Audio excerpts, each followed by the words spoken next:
Welcome back everyone, I'm Eric from Rare Candy, and here today I'm going to be giving you my full set review of the new Pokemon TCG expansion, Sword and Shield Battle Styles. And I don't know about you, but I'm actually pretty excited to take a deep dive here into this new set. While it is a little bit smaller compared to some of the other more recent Sword and Shield sets, there's still a lot to really get excited about. We have a new card mechanic coming out here. We have new Pokemon being represented in the TCG for the first time. We even have some fan favorite reprints coming back into the game as well. So no shortage of cool stuff going on with this new set. And as usual, Battle Styles is going to be pulling its set list mainly from a variety of existing Japanese cards, most notably their Single Strike Master and Rapid Strike Master sets. And while we are still getting a ton of normal cards in the set, the big new addition to the Pokemon TCG this time around is the introduction of Single Strike and Rapid Strike cards. Similar to other mechanics of the past like Pokemon SP or Team Plasma cards, each battle style here has its own pool of cards ranging from Pokemon to trainers and even new special energy that all look to synergize with one another. And with this set review being as massive as it is, to make things easier on you, I've pinned timestamps to the top of the comment section. That way you can easily jump to any card in this set review. And of course, while you're down there, be sure to sound off which cards you're going to be looking forward to. Are you going to be Team Single Strike or Team Rapid Strike? Let me know your full thoughts down there in the comment section below. And just one last quick thing before we hop into the full set review, be sure to smack that like button, as it genuinely really does help get this video seen by more Pokemon TCG fans on YouTube. But with all that out the way, let's hop into the actual set review and see what Battle Styles has in store for us. Alright, so to kick things off for our set review, we have a pair of Stage 1 Pokemon we're going to be talking about, and that is going to be the new Weepinbell and Salazzle. So both these Pokemon are Stage 1s. The Salazzle is going to be sort of the primary attacker out of the two, with Weepinbell kind of serving more of a support role here. But Salazzle has this attack for 2 colorless energy, does 90 damage for each special condition affecting your opponent's active Pokemon. And then Weepinbell, of course, has a pretty synergistic ability here. When you play this Pokemon from your hand to evolve one of your Pokemon during your turn, you may leave your opponent's active Pokemon burned and poisoned. So right out of the gate, you can see the synergy that both these cards have with one another. You evolve into Weepinbell, leave your opponent burned and poisoned. Then with Salazzle, you come and hit them for 180. Then, of course, once you factor in poison and burn, you're going to creep up to 200 from there, all just for a single twin energy or triple acceleration energy. Now, we've actually seen a good bit of Pokemon like this over the years. These cards really haven't been doing that well in the short term, but there is actually precedent set for this type of deck to be able to perform pretty well, going all the way back to the Flareon EX Ariados deck from like a decade and a half ago. Saw a lot of success for this same exact type of strategy, really. And I think the issue decks like this have faced in recent years is that the damage multiplier for each special condition has been too low, or it's been too difficult to inflict enough special conditions to do a meaningful amount of damage. And that's where I'm actually very optimistic for this pair of cards. I think the 90 damage multiplier is actually really solid.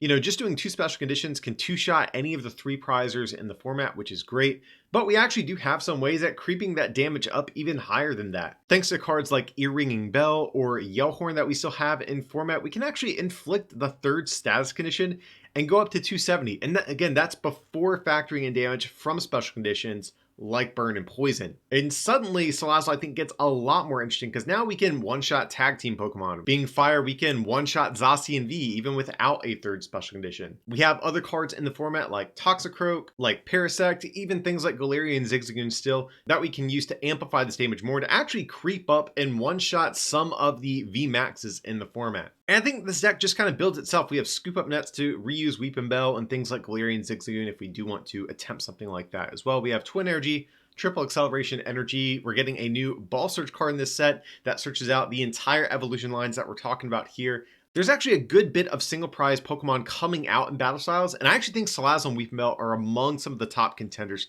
that are going to be coming out of here. The fact that we can one-shot ADP and Zacian Vs is really huge because those are some of the big cards that have really been stopping single prize cards kind of like this for a while now. If there is anything to sort of watch out for if you do decide to build around a deck like this, is that it is going to be very susceptible to cards like Reset Stamp or Marnie towards the late game, because you are reliant on having a Weepinbell and or a Yellhorn in hand for your next attack on the following turn. So that is something where you might have to play something like the new Cricketoon V or Lucky Egg or Oricorio GX, something like that to hedge against those hand disruption cards. But other than that, I think this archetype has a lot of promise, and I'm a big fan of this. I think this is a great way to kick off our set review that we have here.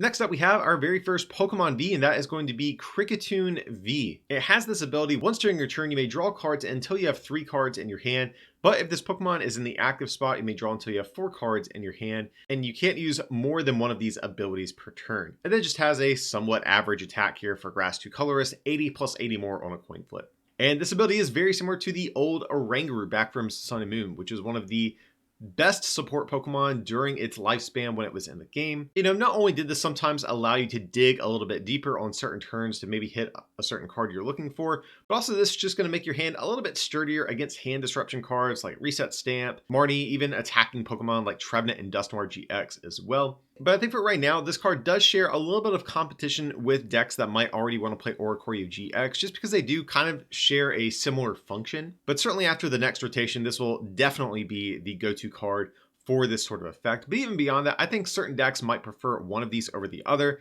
But Cricketoon, it's not going to be susceptible to something like Great Catcher. It also does have a little bit more HP, narrowly keeping it out of range of something like a Venom Shot from Naganadel GX, just as an example. So there are still arguments to be made right now in the current format for Cricketoon. But one of the cards I think Cricketoon might enable going forward is going to be Rose. Rose up until this point hasn't really seen too much play, but it is a pretty decent form of energy acceleration for VMAX Pokemon. The issue, of course, you do have to discard your hand, and now being able to run Cricketoon is really nice because unlike Rose Tower, Cricketoon is going to be searchable via ball cards, and you don't have to worry about your opponent being able to bump your stadium out of play and frees you up the space to play a better stadium that you would otherwise sort of prefer.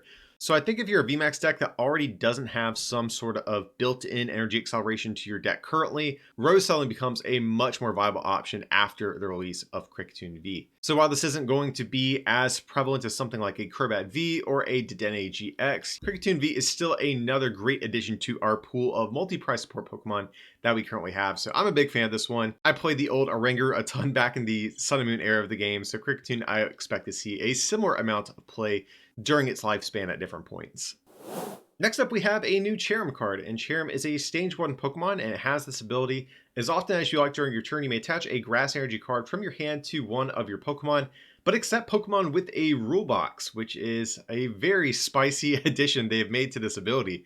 So this is very similar to something kind of like Frostmoth that we have in the format, or Porygon Z, but the fact that we are exempting Pokemon with a rule box is something that I find pretty exciting, and I'm kind of hopeful we see more and more cards with these sort of exclusions for multi-prize Pokemon. And unlike a card like Frostmoth, I actually think this ability is a little bit better, just because Frostmoth can only accelerate energy to the bench Pokemon, and it can only accelerate to water Pokemon. I mean, the only restriction here literally is rule box Pokemon, but we can attach Grass Energy to our active, and we can attach to non-grass Pokemon, which could be important more as time goes on as well. And Battle Styles does look to actually give us a new partner for Cherum as well. We have a new Tapu Bulu coming out, which can hit for 160 with 3 energy. So that looks like a nice little one prize deck they're sort of pushing. The Tapu Bulu, I'm not sure has too much potential in the short term, as we still have ADP for several more months, and it's going to be kind of impossible to take down a deck like that. But looking at some other cards in the format, I did find some other interesting things. We do still have the Kartana, which does, I think, look to be one of the more promising partners for this, because you can accelerate energy to Kartana, use something like Garbodor to make your opponent poisoned, and then use Kartana's attack to put them down to 10 HP, with poison knocking them out in between turns. Similarly, we also have a Shaman, which could maybe even function as a somewhat okay one-of in a theoretical deck like this that can, put your opponent's active Pokemon back into their deck. And we even have a Maractus in format that will allow you to flip coins equal to the amount of energy on it. So no shortage of random flippy cards in the format that Cherum might be able to finally give a boost to. And also looking a little bit further down the road, we are going to be losing cards like Triple Acceleration Energy, meaning that we need a way to be able to cheat energies in play for some of these decks like Mad Party, as an example, that are only going to have twin energy in the post-rotation format many months from now. That's not going to factor too much into my actual rating here, but I do like this Cherum. I mean, the precedent is there for this card to be good. These abilities that can accelerate as many energies as they like are almost always playable. It basically makes us reevaluate every grass Pokemon that gets printed and every colorless Pokemon that gets printed as well for the future. And I'd be very surprised if this card didn't see play. I will say in the very short term, I think right after release, I'm not super confident this will be, like in a tier 1 deck, but I have enough confidence in this ability long-term to kind of stand beside it. And again, just the precedent has been set over the years for these abilities to be good. So Cherum, thumbs up for me. I'm excited to see what happens with this card over the course of its lifespan.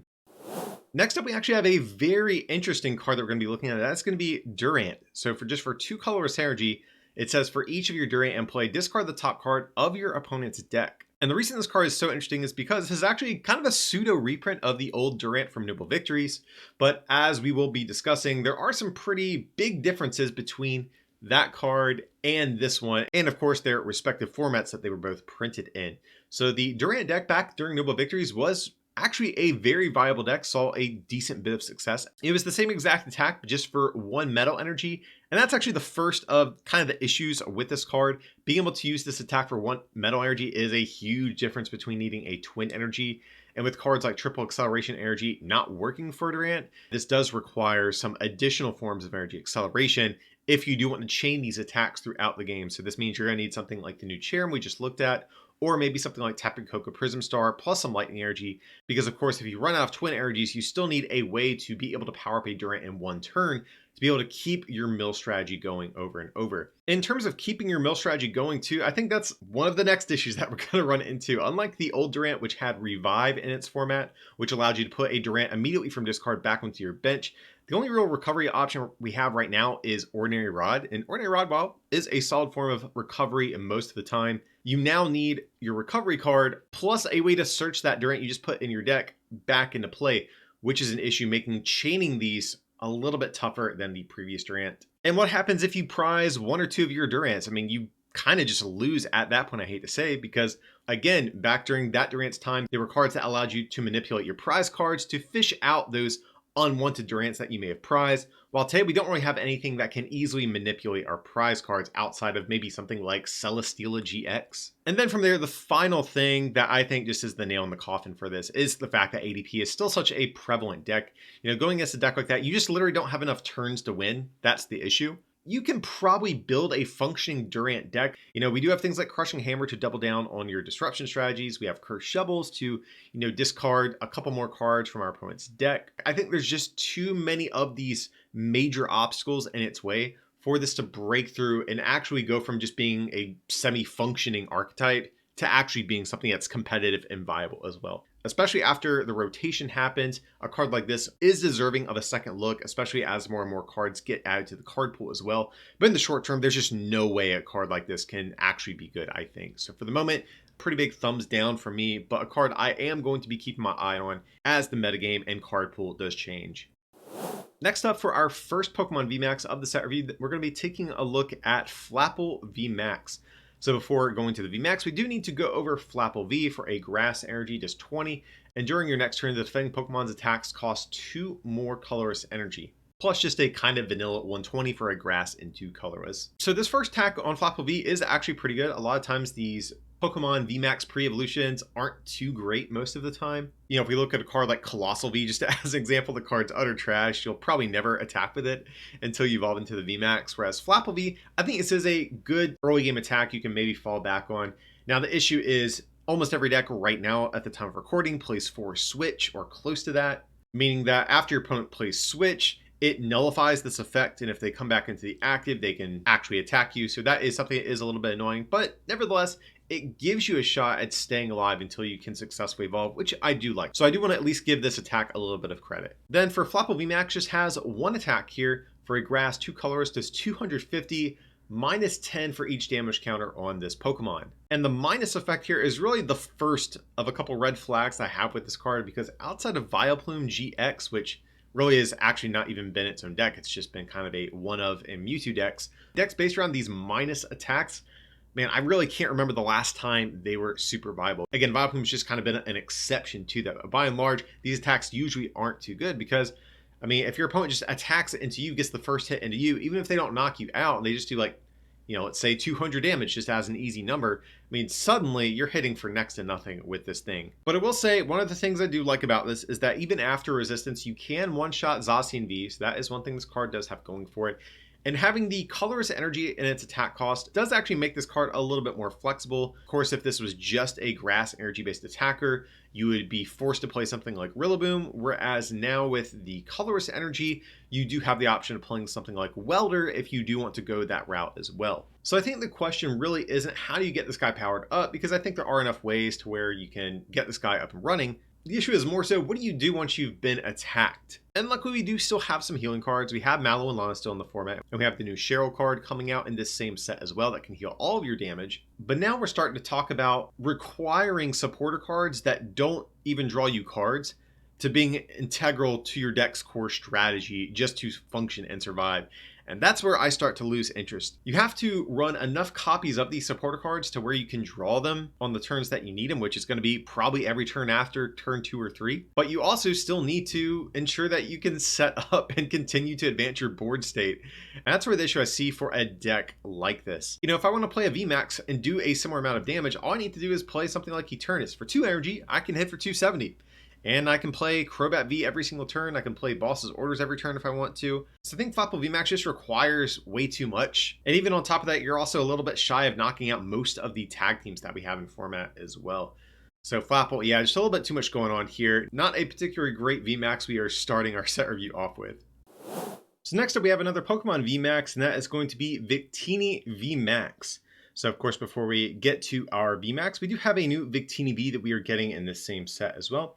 The base form Victini V for a fire energy. If your opponent's active is a Pokemon V, this attack does 50 more damage, and its second attack for fire colors does 120, and you discard all energy from this Pokemon. So the first attack on Victini V is like actually not completely terrible, just because Zacian V is still a very good Pokemon V. But the issue is you're only going to hit 120, which, while not the worst thing in the world, definitely isn't really where you want to be. I think this attack would be cool if there was a way to scale up to 110 pretty easily, which there unfortunately is not. So most of the time this attack isn't going to be too great, but nevertheless, I mean, V-Bolt might still be able to soften some stuff up. But looking ahead to Victini VMAX, which of course is going to be the much more interesting of these two cards, the first attack will actually probably look very familiar to you. For a colorless energy, you attach up to 3 fire energy from your discard pile to your Pokemon any way that you like. So basically the same attack that we have on the current Victini V that we have in format. And its second attack for a fire colorless does 100, plus 120 more if your opponent's active is a Pokemon V. So something to mention right out of the gate here is that even though we are getting a new Victini V in this set, you don't have to use that. We do still have the older one back from Sword and Shield, which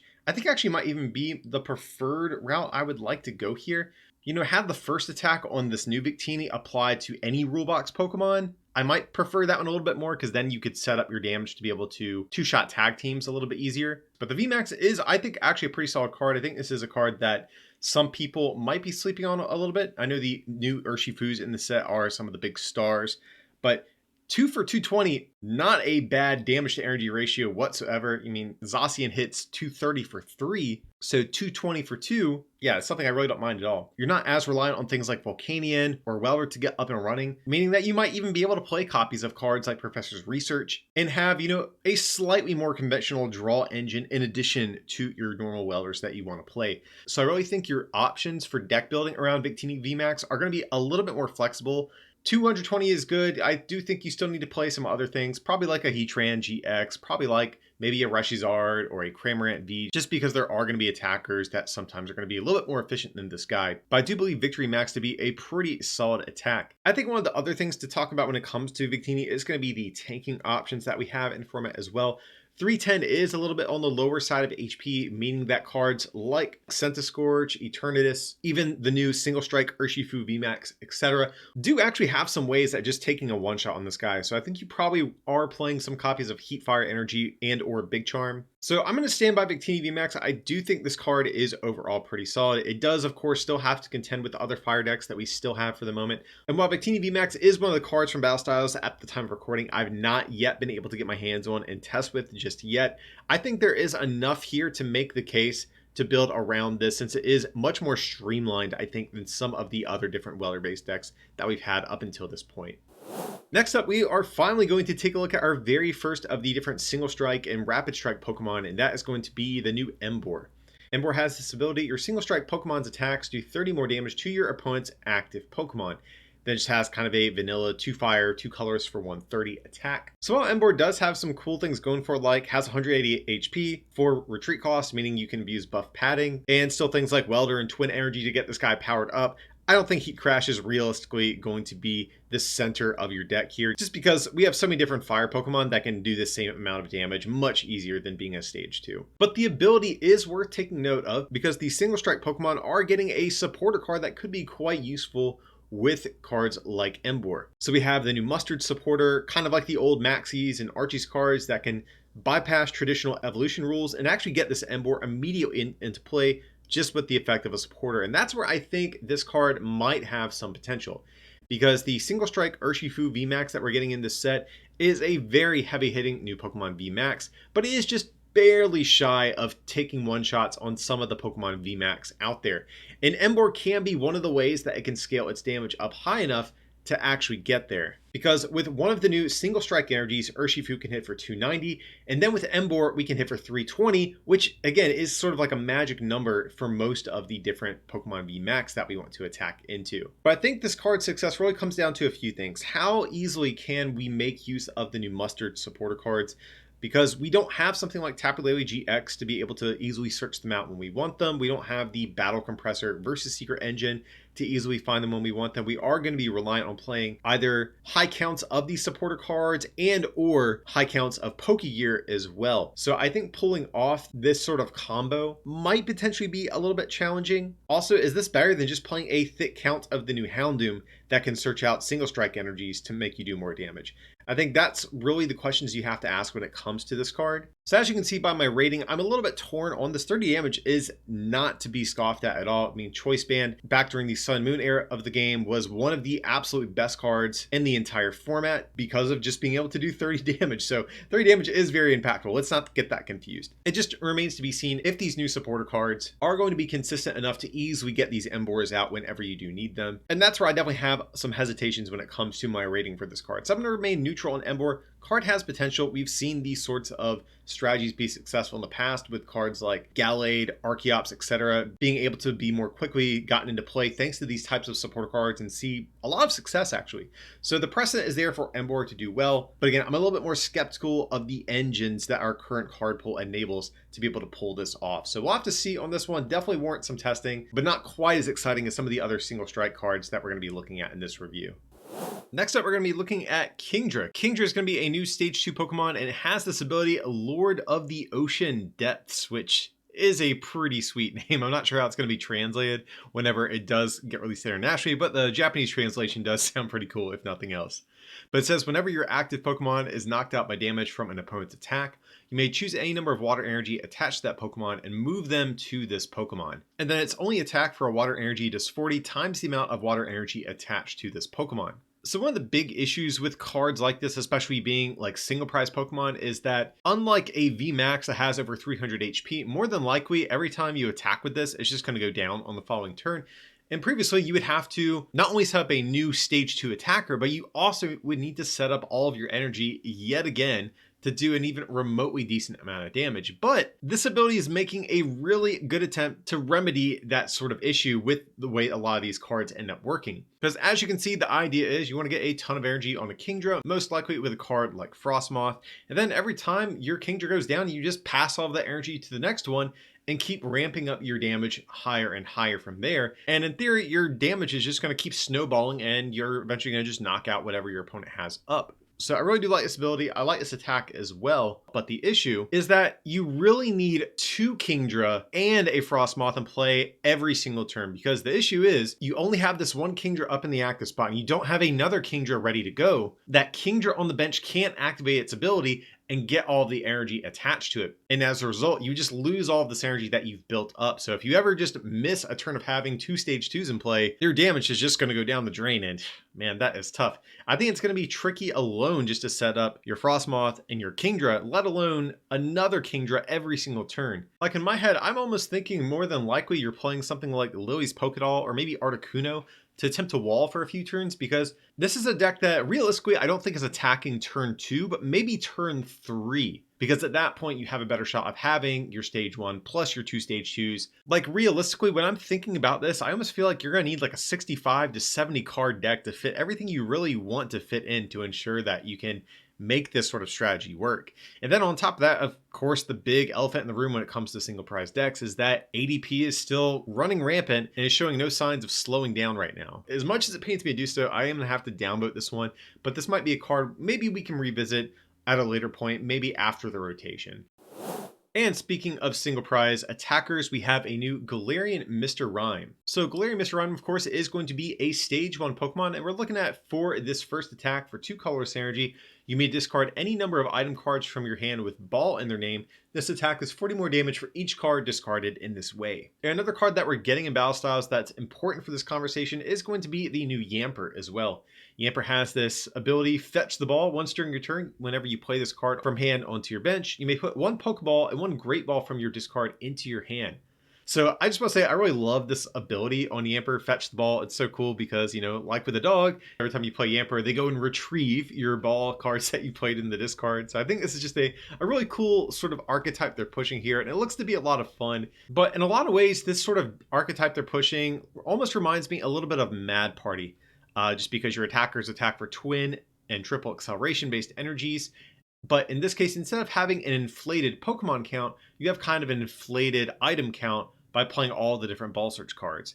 And after Battle Styles, we actually have a good bit of Ball Search cards in format. We're going to have Pokeball, Great Ball, Level Ball, which we'll be talking about in this set review as well, Cherish Ball, and Quick Ball, meaning you can actually have up to 25 of these cards in your deck to be able to keep streaming your attacks with. But I think there's 2 major issues that I'm thinking of when it comes to this deck. First of all, this deck is going to get hit really hard by cards like Reset Stamp or Marnie. And also, there's not too many draw supporters that really synergize well with the strategy. And what I mean by that is, if you have like 4 of these ball cards in your hand, you don't want to play Professor's Research because you're going to have to discard all of those and attempt to draw into those cards again after your supporter. There's not really too many great cards that we have in the current format that expand your hand size. Our good draw supporters right now, being Marnie and Research, involve dumping your hand, whether it be putting those cards at the bottom of your deck or in your discard, and then getting a fresh hand from there. And as I'm going to reiterate throughout the set review, ADP is still an issue for single prize decks. Now, Galarian Mr. Rime is going to be a little bit more unique in that way, since it can theoretically take one-shots on ADP. But again, I'm still just a little bit concerned over the draw options that we currently have for this deck.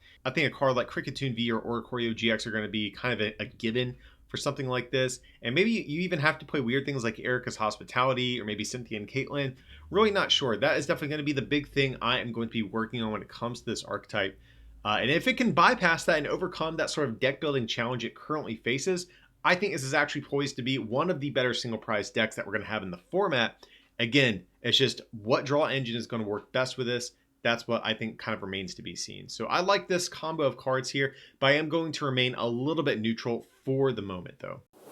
Next up, we have our very first of the Rapid Strike cards we have yet to look at, and this is going to be Octillery. So Octillery is a Stage 1 Pokemon, and it has this ability, once during your turn, you may search your deck for a Rapid Strike card, reveal it, and put it into your hand, then shuffle your deck, but you can't use more than one of these Rapid Strike search abilities each turn. Yeah, the ability is really going to be the star of the show here, and one of the things I love most about this is that it doesn't specify Pokemon. This means we can even grab other cards like the new Rapid Strike Energy, the new Billowing Fan item card, even the new Karina supporter card.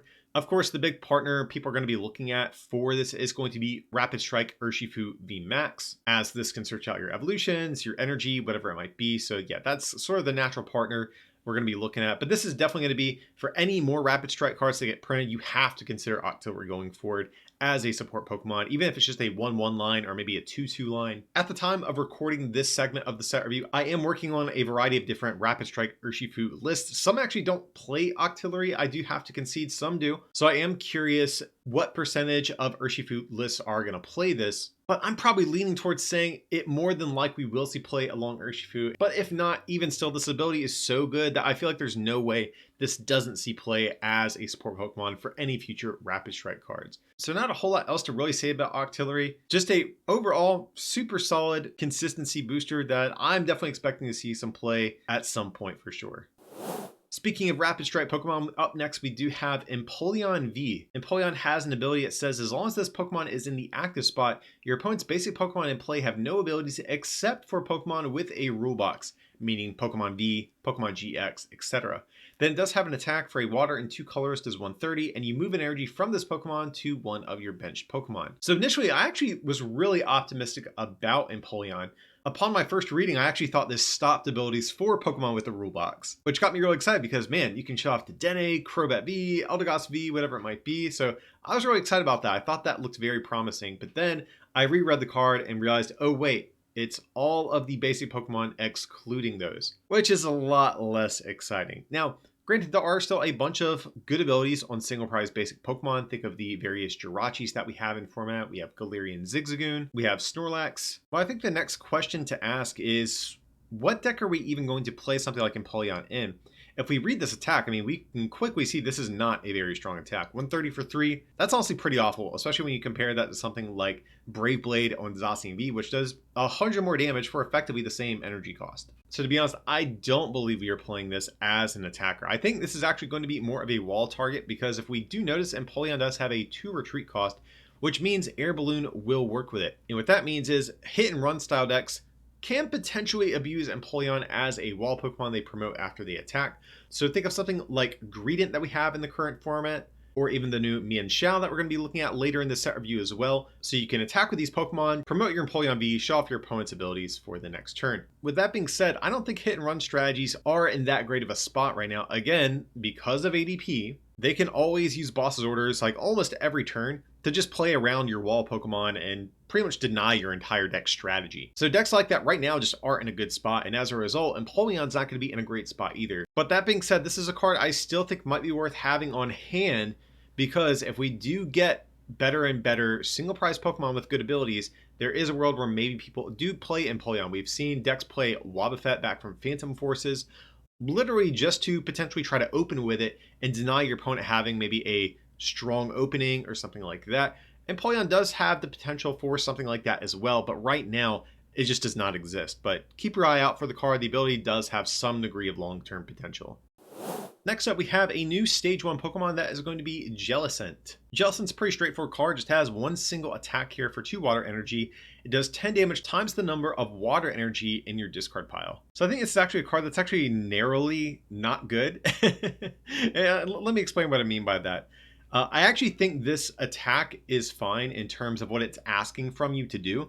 Like, yeah, we can actually pretty easily get water energy into the discard pile. We have Professor's Research, Viridian Forest, Dedenne GX. We even have cards like Duskull and Galarian Meow to lower your hand size and discard those water energies. All that is fine. We even have Frostmoth or even the new EXP share to chain these attacks every turn. All of that is fine, but I think the issue I have with this is the damage multiplier. This really, I think, needed to be 20 times, or it needed to have a strong base damage. So maybe instead of this being 10 times 10, it should have been maybe 60 plus 10 or something to that effect. I think the 10 times multiplier is just way too low, because realistically, you're going to have to play close to like 30 energy if you want any chance of your deck actually being able to do a remotely decent amount of damage here. So how you're going to fit that much energy into your deck, plus multiple stage 1 lines to get this powered up, plus a reliable draw engine and all of that, I just don't see how it's going to happen, guys. It's just way too much to ask for this type of damage output. So unfortunately, this is going to be a pass.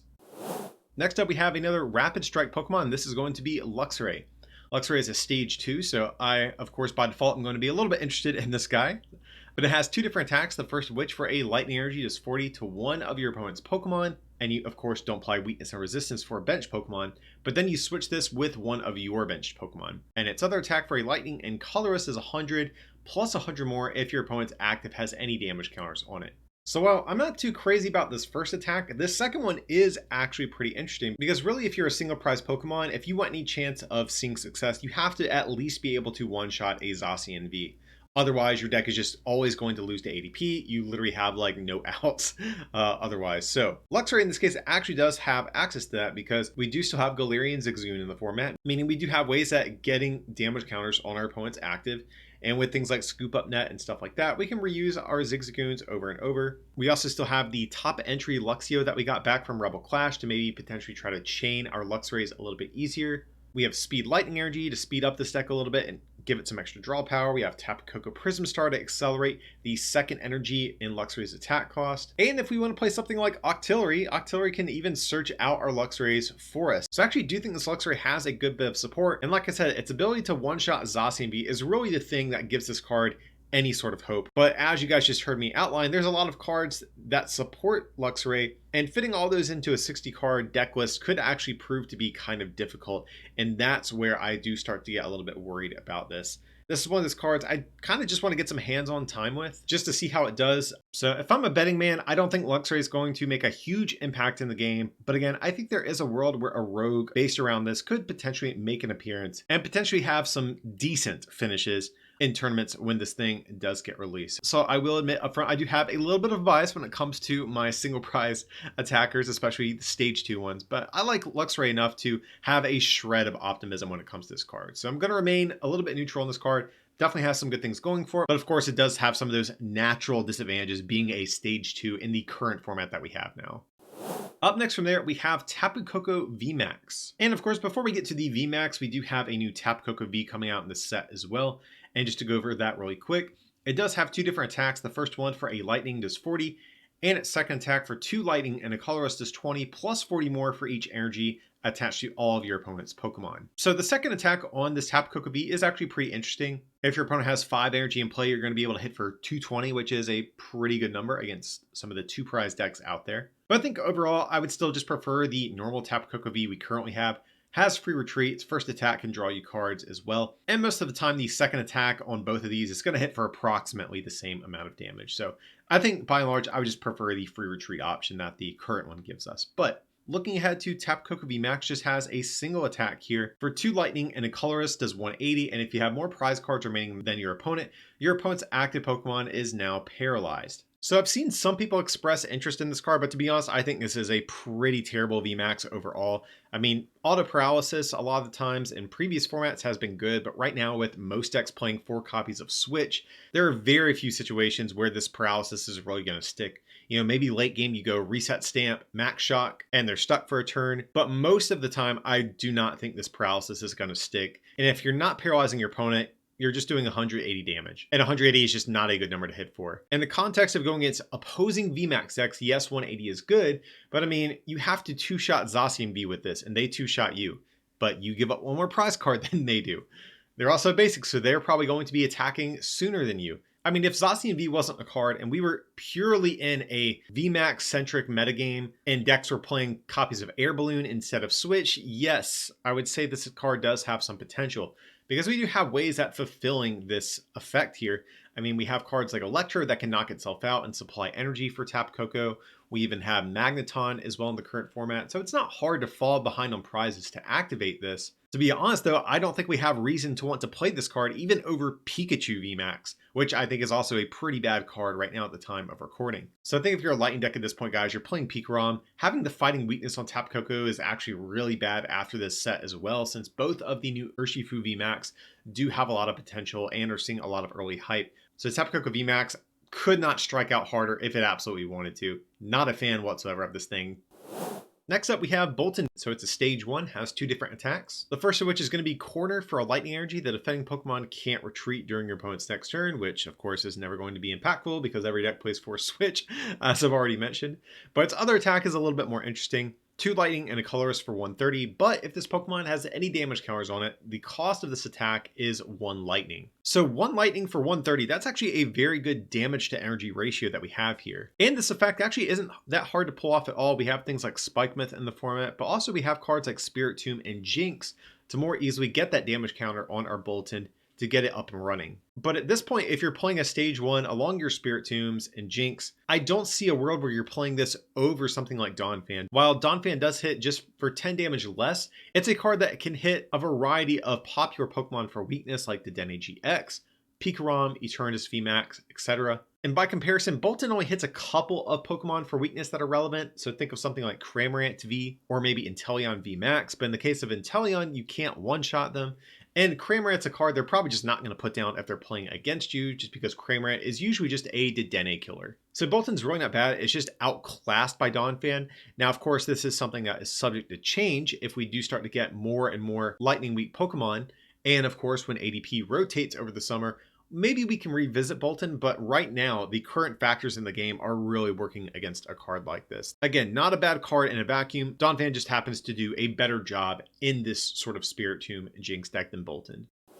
Next up, we have a new Clado card. This is another Stage 1 Pokemon, and really the attack we want to focus in on is going to be this first one, Power Split. You attach a Psychic Energy from your discard to your Pokemon any way that you like until the total number of energy attached to your Pokemon is the same as the total number of energy attached to your opponent's Pokemon. So any Psychic Energy acceleration that we get, I think we do need to take a look at, just because since Malamar did rotate last year, Psychic has really been without any great ways at getting up and running. But this form of energy acceleration is just nowhere near strong enough. Like, not only do we have the current Rotoman format that does something kind of similar as a basic Pokemon, but also this attack is completely reliant on what your opponent is doing. What happens if your opponent is playing a deck like Rapid Strike Urshifu VMAX, where they're only attacking for a single energy? You've set up a stage 1 just to attach 1 from discard? Yeah, that's not going to fly with me. This attack really needed to be a coming into a play ability or a once per turn ability to have any shot at being good. So again, guys, I mean, we do need to take any Psychic Energy acceleration we get seriously, because we are very much so lacking in that department. But this attack is just so far below where it needs to be to really give Psychic Pokemon any legitimate form of energy acceleration. So this is going to be absolute hard pass for me. Next up, we have a new Meowstic. This is going to be a Stage 1. It has this ability: once during your turn before you attack, you may move 1 damage counter from one of your Pokemon to one of your opponent's Pokemon. This is actually very similar to an old Meowstic EX we had many sets ago. And that was a card that actually did see some degree of play. There was a Rogue Gyarados deck at the time that did see some play, and Meowstic was a way at fixing your math for a couple different matchups out there. And that was a Pokemon that had to be your active, whereas this can be used from the bench, and that is something I do like about this Meowstic for sure. So we have to ask, are we playing this for the healing, or are we playing this for the damage counter that we're getting on our opponent? Because if we're just playing this for the damage counter, I got bad news. Vitality Band and Galarian Zigzagoon both do the same thing, and one of those is a Pokemon tool card and the other is a basic Pokemon that you can just slap down. So that alone just makes this card kind of a hard sell, I do have to say. I mean, there's definitely cards that it synergizes well with. We have Dragapult VMAX still in the game, which does attempt to be very efficient with where it places damage counters. So any way that it can cheat extra counters onto the field is definitely going to be a good thing. Don't get me wrong here. Likewise, we do have the new Houndoom coming out in this set that can accelerate the new single strike energies, and placing damage counters on the Pokemon it accelerates to. So in theory, you could play something like Meowstic to move those damage counters over onto your opponent's side of the field. So it's not that there's things that Meowstic doesn't synergize with. The issue is that it's a Stage 1. If this is a basic, we'd probably be playing this card, but being a Stage 1 just makes this card just slightly too clunky to really, I think, worth committing the deck space to right now. Next up, we have Mimikyu V. This is going to be a new Psychic Pokemon V with 160 HP, so a little bit on the weaker side in terms of tank ability, but it does have this ability, Dummy Doll. You may use this ability once during your turn when you play this card from your hand onto your bench. Until the end of your opponent's next turn, prevent all damage done to this Pokemon by attacks from your opponent's Pokemon. And then its attack for 1 Psychic Energy, put 3 damage counters on your opponent's active for each prize card your opponent have taken. We've actually seen a lot of these styles of like revenge Pokemon or late game comeback Pokemon of the past. Think of something like Double V that we have now, or the old Shaman EX going back to Next Destinies. These are cards that in the late game do hit pretty heavily, but a lot of the times your opponent can still just knock them out for game. But a card like Mimikyu kind of takes that option away. I can definitely see a world where you just go like Mimikyu, attach, reset stamp, attack, and then basically say, hey, what are you going to do? More likely, if I'm reset stamping you, you're not going to have boss's orders for game or anything like that. So you're going to have to go through this Mimikyu. So I will say, I do wish this attack was a little bit more flexible. I really wish this allowed you to put the damage counters anywhere. I definitely think that would enable more strong late game plays with this potentially. Also, the fact that it is just 1 energy means that any deck that plays Aurora Energy can potentially abuse this, even like single prize decks. That's something that I have been thinking about for this. If you are a deck like Spiritomb, as an example, that does frequently attempt to play things like Aurora Energy, this could be a good late game attacker. And I do want to point out one other cute combo that you could do. I'm not sure how convinced I am of this, but there is the Corviknight with the Flying Taxi ability that will allow you to pick up Mimikyu and actually reuse this ability every turn, which is kind of wild to think about. I don't think this attack is probably good enough to base your entire deck strategy around this, but I do want to throw it out. It is kind of a fun idea that you might be able to experiment with. But Mimikyu, I do like this card. I'm not sure the exact home it's going to pop up in just yet, but I think this card is flexible enough to where any deck playing some copies of Psychic or Aurora Energy have to consider this as a potential late game attacker, just because this ability is so strong. Coming in next, we have Necrozma V. This is going to be a basic Pokemon V, 220 HP, Dark Weakness, 3 Retreat, Fighting Resistance. Fighting Resistance is actually kind of cool with some new fighting Pokemon coming out in the same set.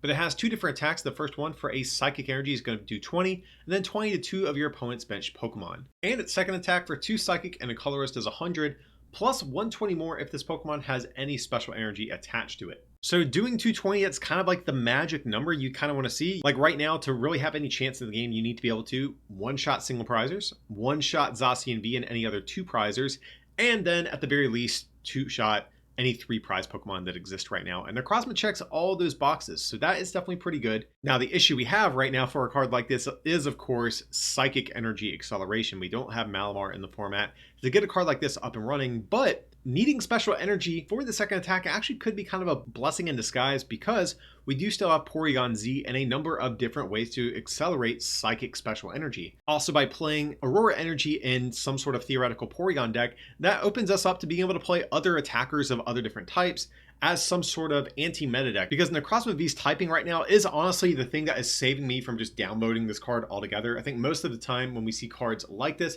it's like, okay, I can do 220 for 3. Why would I ever play this over Zacian? And the reason for that is, of course, Necrozma is going to hit both of the new Urshifus for weakness. It can also hit Mewtwo Mew for weakness. So Necrozma, this is a card that, again, if this was not Psychic type and we weren't getting 2 very good Psychic weak Pokemon printed in the same set, I would immediately just downvote. But because of that, and because of the other anti-meta deck building options that Porygon Z enables for this card, I actually do have some degree of faith in this card and might have a shot at being a potential rogue that could emerge from this set. And next up, for the last Psychic Pokemon of our set review, this is going to be Orbeetle. Orbeetle is going to be a stage 2, and it has this very interesting first attack for just 1 colorless energy.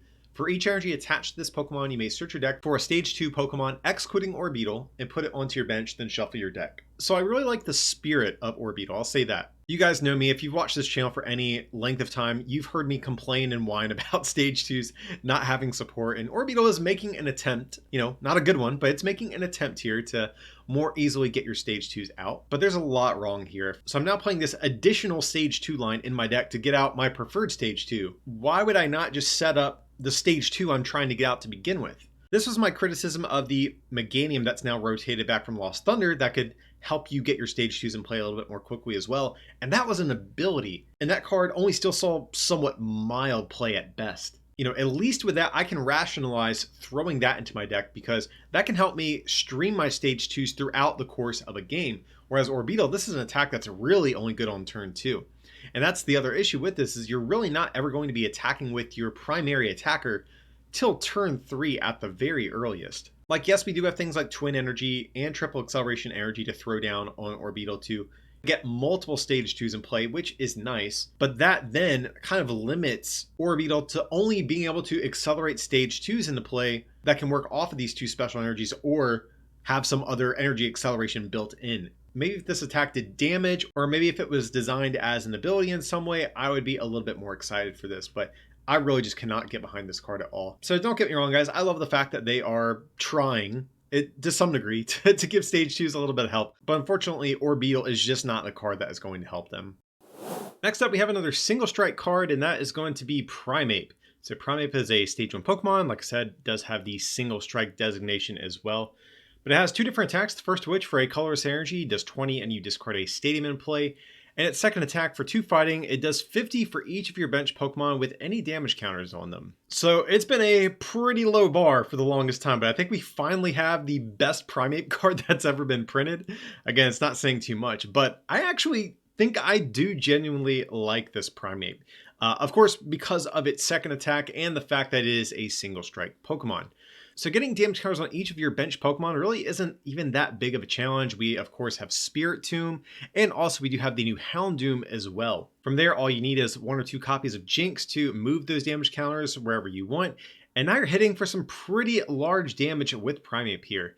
So if we just run through the math on this thing, if you have a full bench, each of them with a damage counter on them, you're going to be hitting for 250. Not a terrible number for just a single prize Pokemon. We can knock out Zacian V, we can knock out things like Eternatus, Pikarom, And with only one single strike energy, that's going to knock out most of the tag teams that are in the format as well. So Primeape actually kind of hitting like a truck here. Now, of course, the big issue is the fact that this attack does require 2 fighting energy. That's really the one thing this card is going to have to overcome, but luckily we do have some ways at getting around that. We of course have Houndoom, which can accelerate single strike energies, and also we still have Karate Belt in the format as well. Now, Houndoom, while it does make sense in this deck, I'm actually not sure how thick of a line you would play, because while Houndoom does accelerate energy, the damage is more than likely going to be put on a Primeape that's going to be in the active, not on the bench. So I imagine there will be a bit of testing required to find that right balance between your Spiritombs and your Houndooms, because again, if you rely heavily on Spiritomb, you don't really have great energy acceleration. But then on the flip side, if you lean too heavily on Houndooms to place damage counters, it's going to be hard to get those damage counters spread amongst your entire field. It actually does have the potential to scale even beyond knocking out tag teams and even knocking out Pokemon VMAX as well. Because if one of your energies on Primeape is a basic fighting, you do have access to Martial Arts Dojo. So if you have one single strike energy plus a full bench, that's going to be 270. And with the Martial Arts Dojo from there, that's going to be 310, meaning you're only a Vitality Band or a Galarian Zigzagoon away from being able to do 320, which is kind of the magic number that you want when it comes to knocking out Pokemon VMAX.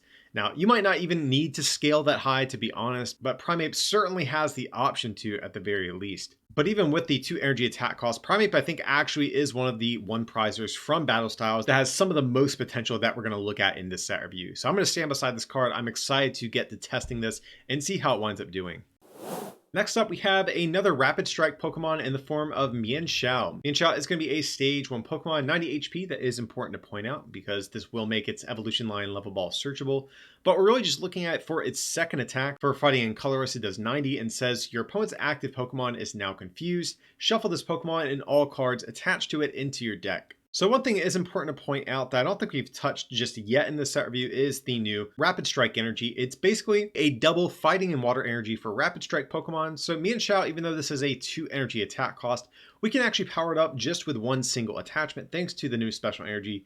And as a result, Mienshao has a way of getting powered up in one turn, which is definitely going to be really big. So this is one of those cards that I'm initially going to be kind of harsh on, but I think is a card that gets a fair bit better after ADP rotates, because I'm a big fan of these hit and run style decks, whether it's the Greedent or Behemoth decks that we have right now, or even going back further to older things like Donphan. I've always been a big fan of this sort of strategy, but the issue these styles of decks face currently is that ADP is everywhere and they can play bosses orders almost every turn that they want to.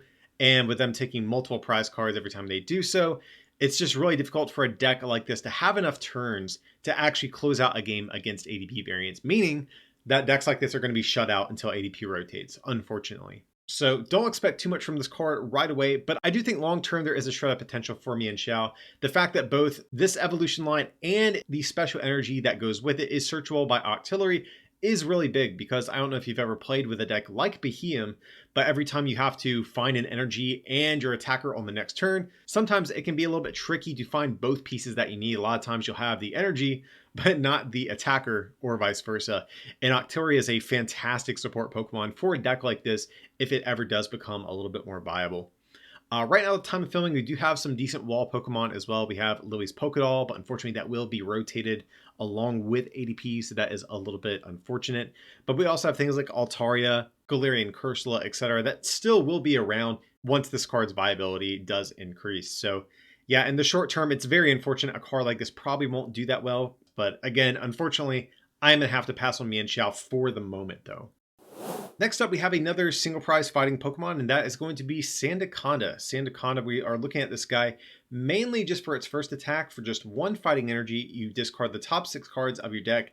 This attack does 60 damage for each fighting energy card discarded in this way. So initially, this was a card I immediately just kind of glanced over and wrote off. But once I started putting some more thought into it, I have since kind of come around a little bit to this Sandaconda sort of deck. Unlike something like the Jellicent that we looked at earlier in this set review, Sandaconda can actually hit for a good bit more damage while playing a lot less energy in its deck. Silicobra doesn't have any abilities, so you could even play like a Greens engine with this, since your deck is just very low maintenance. Or you could play a more traditional draw engine and play things like a Oranguru to stack energy on top of your deck, or Rotom Phones. And once you get closer to the mid game with this thing, where you've already thinned your Pokemon out of your deck, and you've mainly just whittled your deck down to energy at this point, This thing's going to be hitting like a truck. Now, are we going to discard 6 energy every time? I think more than likely not, but hey, if you just discard 4, that's still a knockout on a Zacian V, and I think that is actually pretty doable, I have to say. We don't mind having the 2-shot VMAXs, and being fighting type means we can still take 1-shots on some of the popular Pokemon in the game right now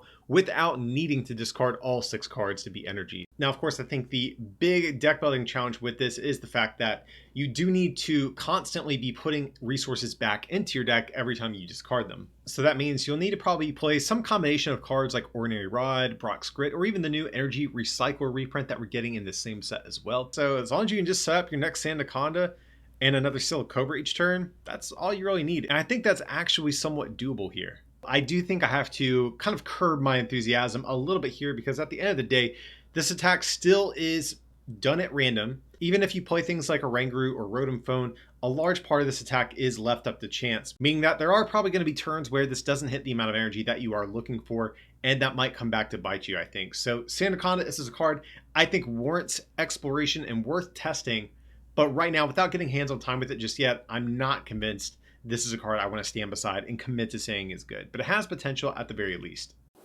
All right, getting into some of the more exciting stuff from Battle Styles. Up first of the 2 Urshifus, we are going to be looking at the single strike Urshifu VMAX. And before we get to the VMAX, let's take a look at the base form because I think it actually is relevant for discussion as well. It has 2 different attacks, the first of which for a fighting energy, you search your deck for up to 2 fighting energy and attach them to this Pokemon, then shuffle your deck. And its second attack for 2 fighting and a colorless is 180, and during your next turn, this Pokemon can't use Impact Blow. I do think there's consideration for choosing to go second with a deck like this, just because you can, on turn 1, use Laser Focus, get yourself set up to where your Urshifu VMAX next turn can come in and start doing 270, which is really what we want to see here. And looking ahead to Urshifu VMAX, it's a 330 HP VMAX Pokemon with 2 different attacks, the first of which Beatdown just does 100, and then its second attack, like I already mentioned, it's 3 fighting and a colorless to do 270, but you do have to discard all energy from this Pokemon, and its damage isn't affected by any effects on your opponent's active Pokemon. So this actually really reminds me a lot of Double Blaze GX that we have on Reshizard, but of course we can potentially do this multiple times throughout the course of a game. And 270 on its own is already really good, but going through any effects also is not something to undersell here because that's going to cut through things like Zamazenta's ability, Decidueye's ability, and is also not going to get its damage reduced by things like Metal Goggles or Lucario and Melmetal GX. So yeah, this overall is just a home run of an attack here. So the real question is, what do you do once you've used this attack though? Because you can see you're going to laser focus, then attack for 270, then get rid of all your energy. So what do you do for the rest of the game?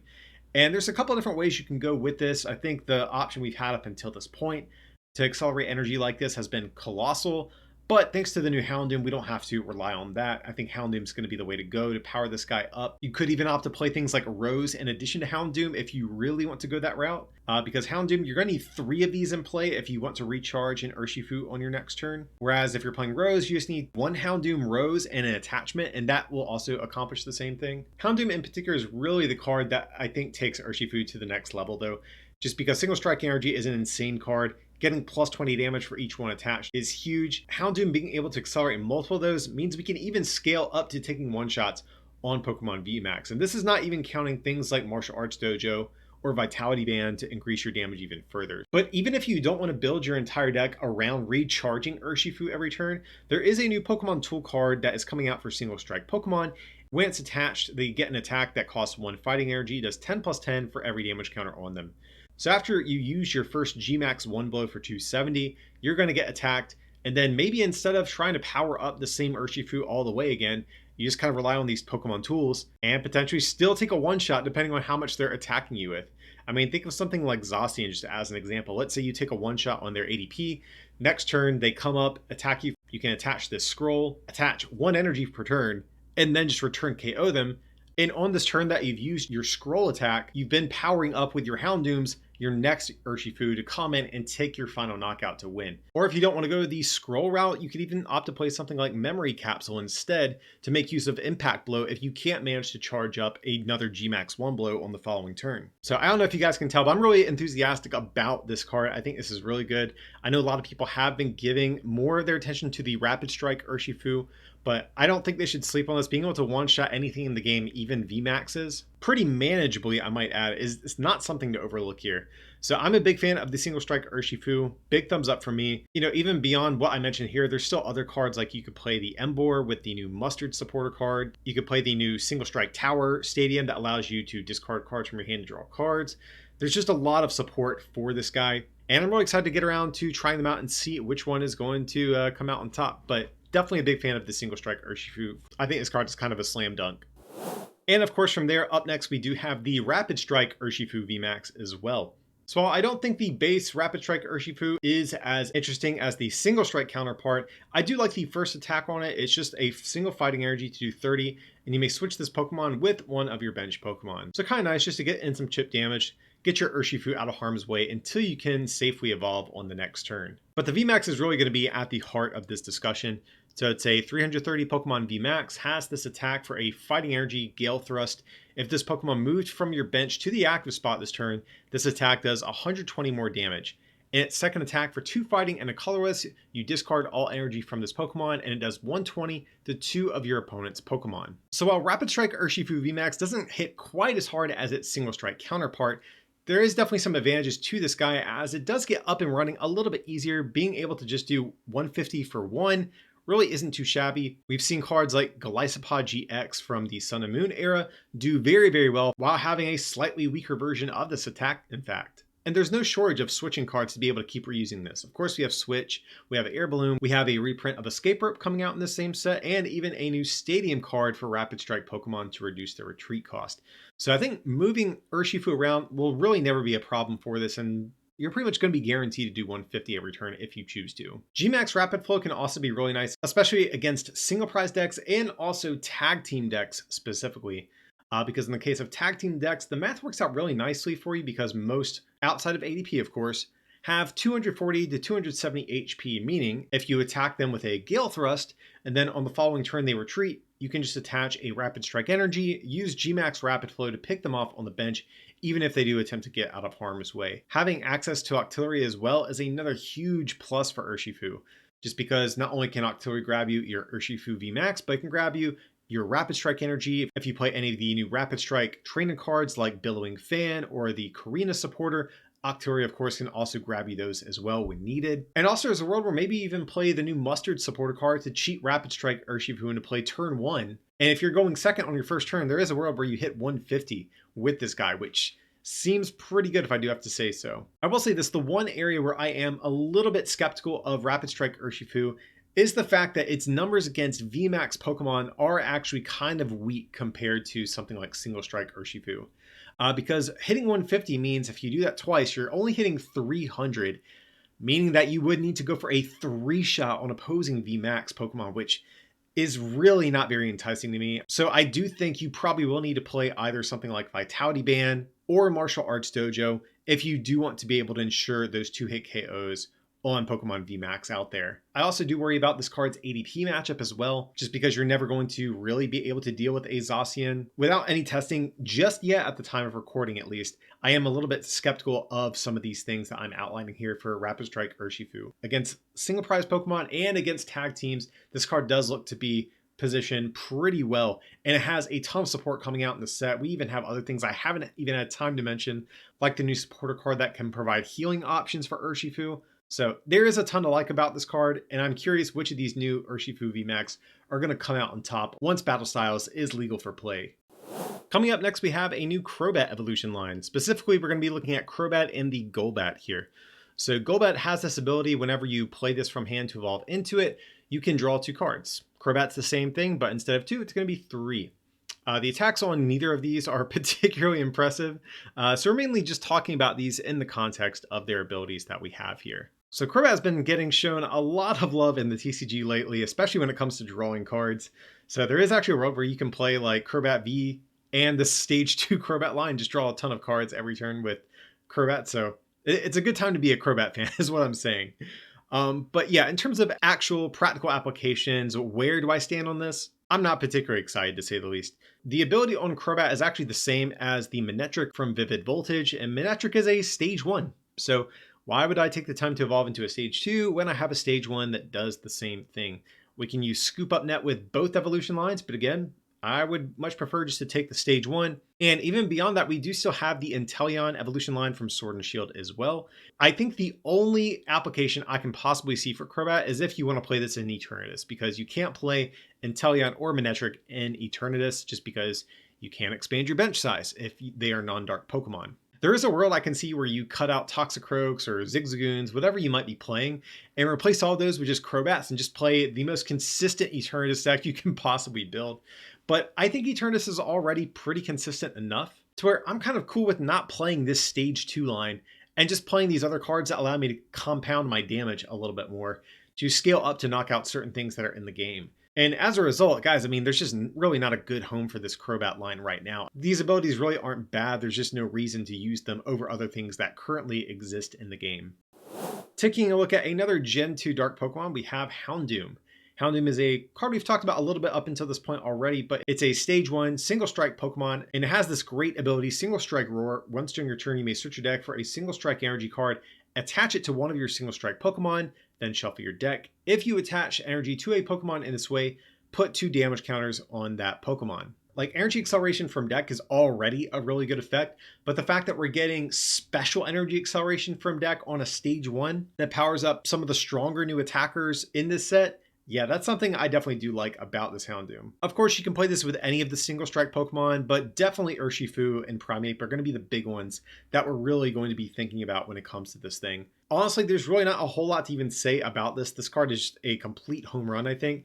Very similar to the old Gardevoir back from Ruby and Sapphire, actually, which was a very strong deck for its time. Had the same ability here just for Psychic Energy. So yeah, the fact that we have this on a stage 1 that can power up some of the best new cards in this set, yeah, there's really not a whole lot to not enjoy about this.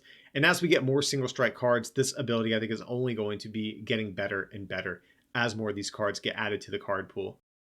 Next up, we have another single strike Pokemon that is going to be Tyranitar V. Tyranitar is going to be a 230 HP basic Pokemon, weak to grass, 3 retreat, but it has this first attack, Cragalanche, for a dark and 2 colorless to 60, and you discard the top 2 cards of your opponent's deck. And then its second attack, Single Strike Crush, for 2 dark and 2 colorless is 240, and you discard the top 4 cards of your deck. So yeah, this card is not particularly exciting to look at.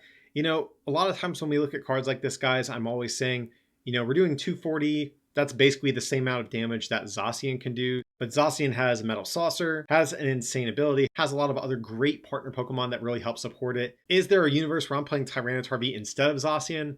Maybe if this second attack said discard the top 4 cards of your opponent's deck, you know, maybe I'd be able to get on board then. And yeah, the attack cost on this is also pretty massive, though I will admit there are ways at getting around that. We, of course, just looked at Houndoom. Tyranitar is a single strike Pokemon. Single strike energy can increase this guy's damage output to maybe even knock out opposing tag team Pokemon. And we do still have Turbo Patch for even more energy acceleration to ensure that we can attack with this guy every turn. So I actually have a feeling you can build a functioning Tyranitar deck if you choose to.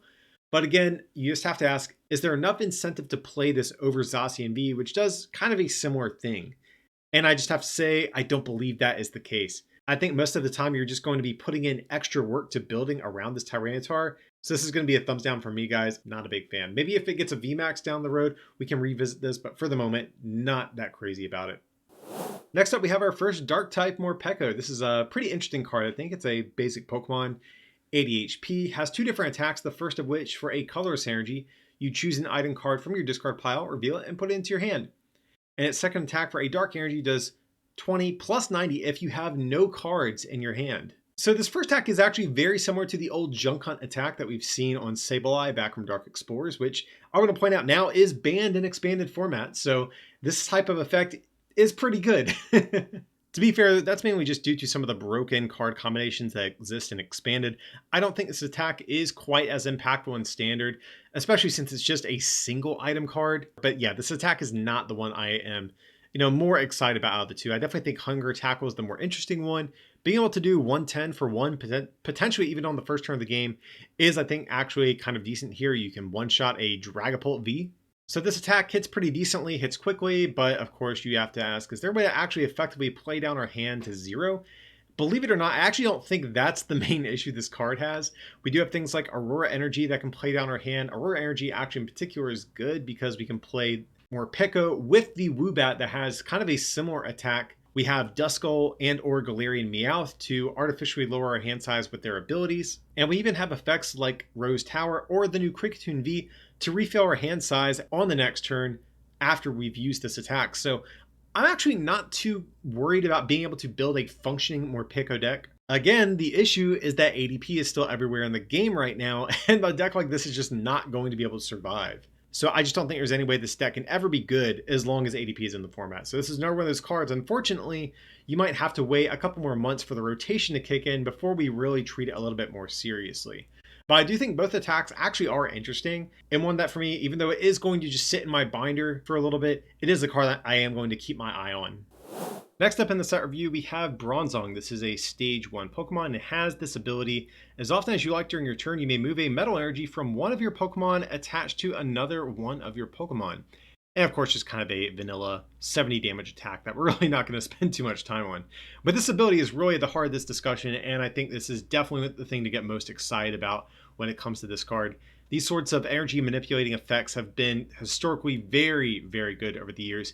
I mean, we've even seen an old Kling back from the Black and White era with the same ability that actually did eventually start to see success. And one of the reasons I do like this specifically after Battle Styles is because in the same set we are getting a new supporter card that can heal damage from our evolution Pokemon. And that was really what made some of these older energy manipulators so good, because we had Max Potion at the time, which allowed you to heal all of your damage, but forced you to discard all of your energy. So what you would do is, if you were playing a Kling deck as an example, whenever one of your attackers got damaged, you move all of that energy off, played Max Potion to heal them completely, then move all of your energy back to keep attacking.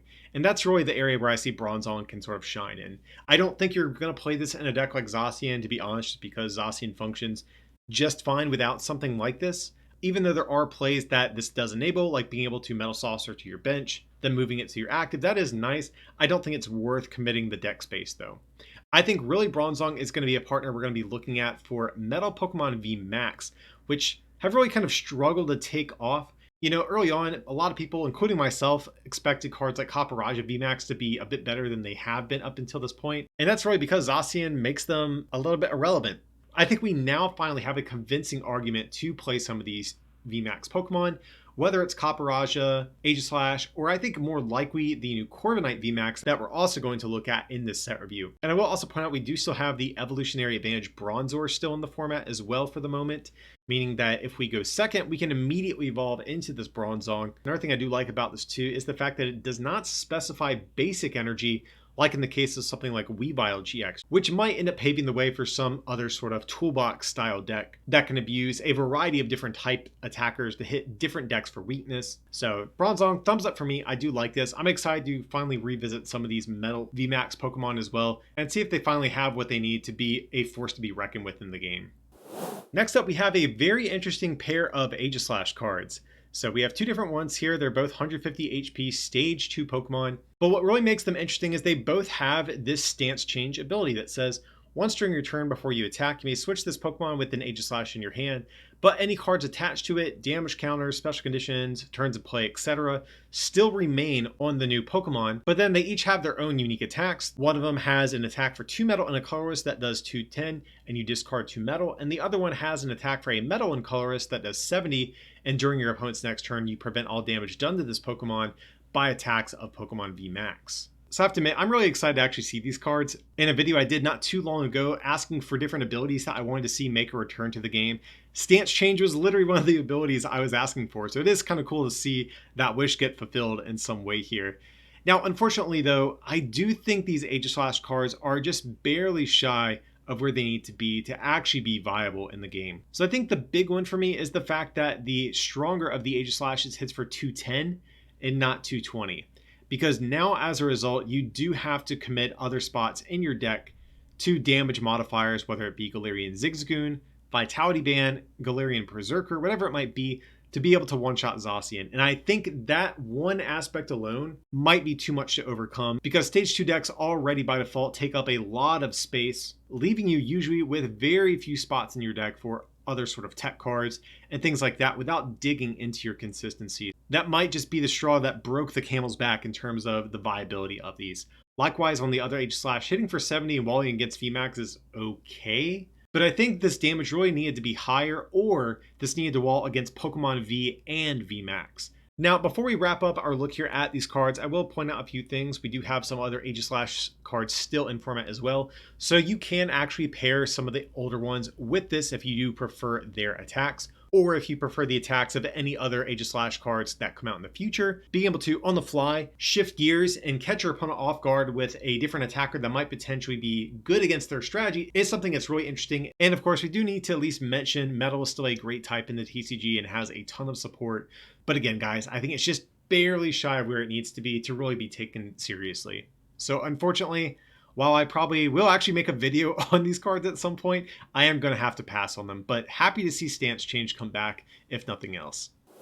Next up, we're going to be taking a look at the Corviknight VMAX we did mention a little bit earlier in the set review. And before we get to the VMAX Corviknight, I do want to briefly go over the base form. Just for a single metal energy does 30, and your opponent can't retreat during their next turn.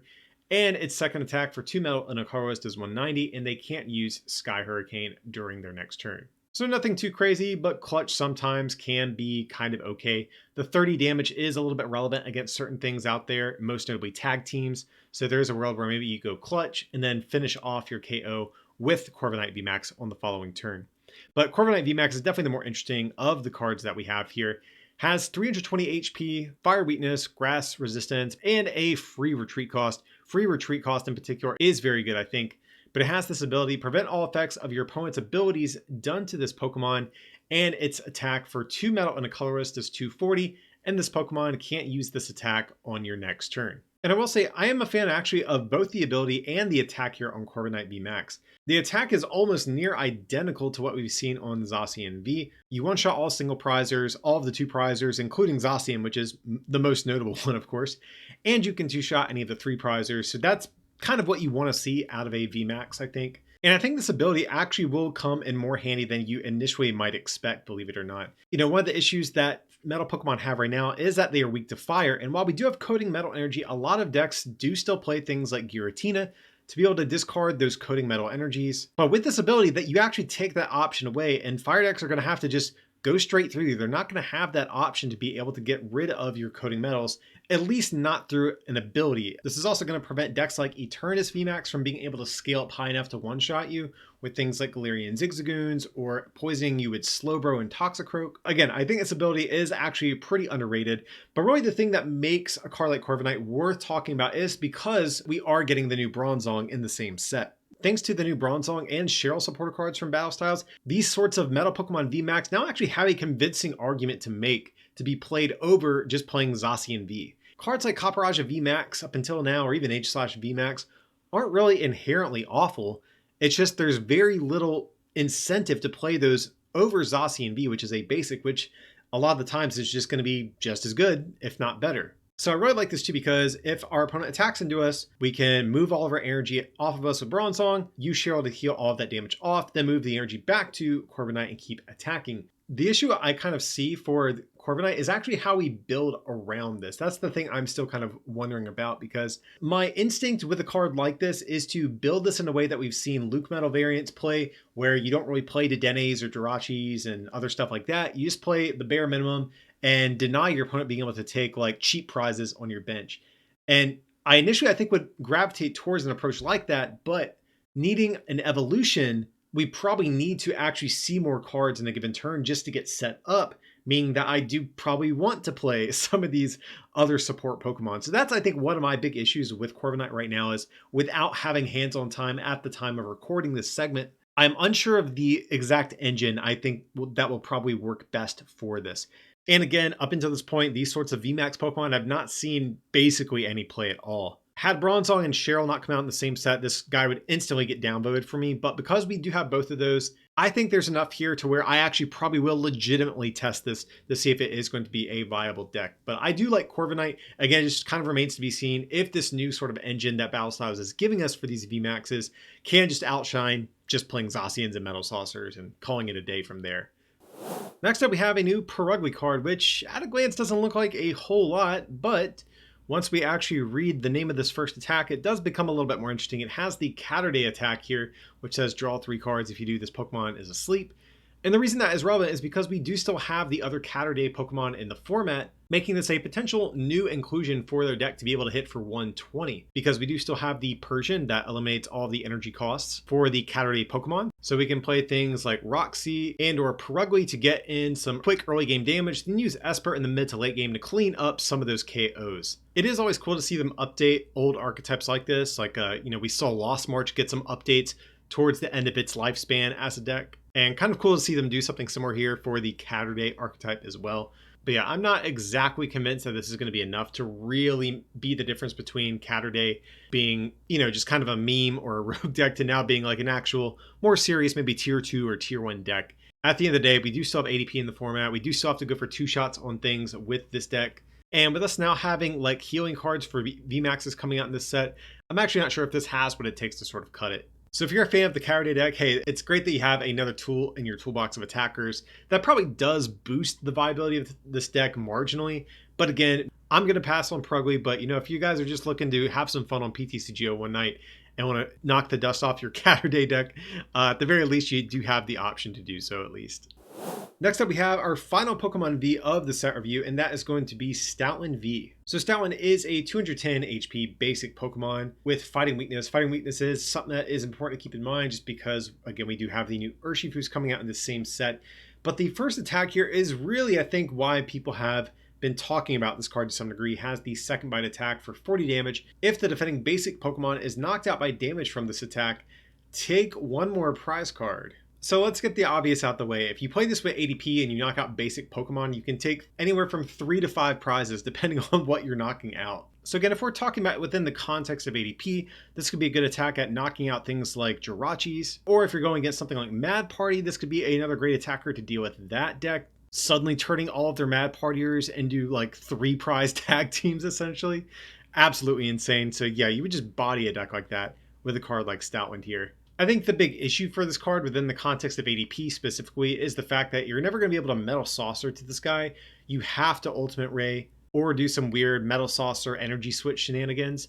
Otherwise, it's going to be very difficult to power this thing up, and maybe rightfully so. This is a very strong effect that we're seeing. And even outside of ADP, there are some other ways of getting something like this powered up.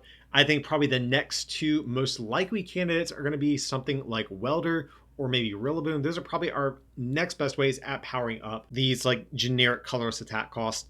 Are either of those really what you want to play? I'm not so sure, just because I don't know how relevant 40 damage is going to be specifically. Against most decks with 1 prize Pokemon, 40 is not enough to actually take a one-shot. Again, unless it's going to be Mad Party.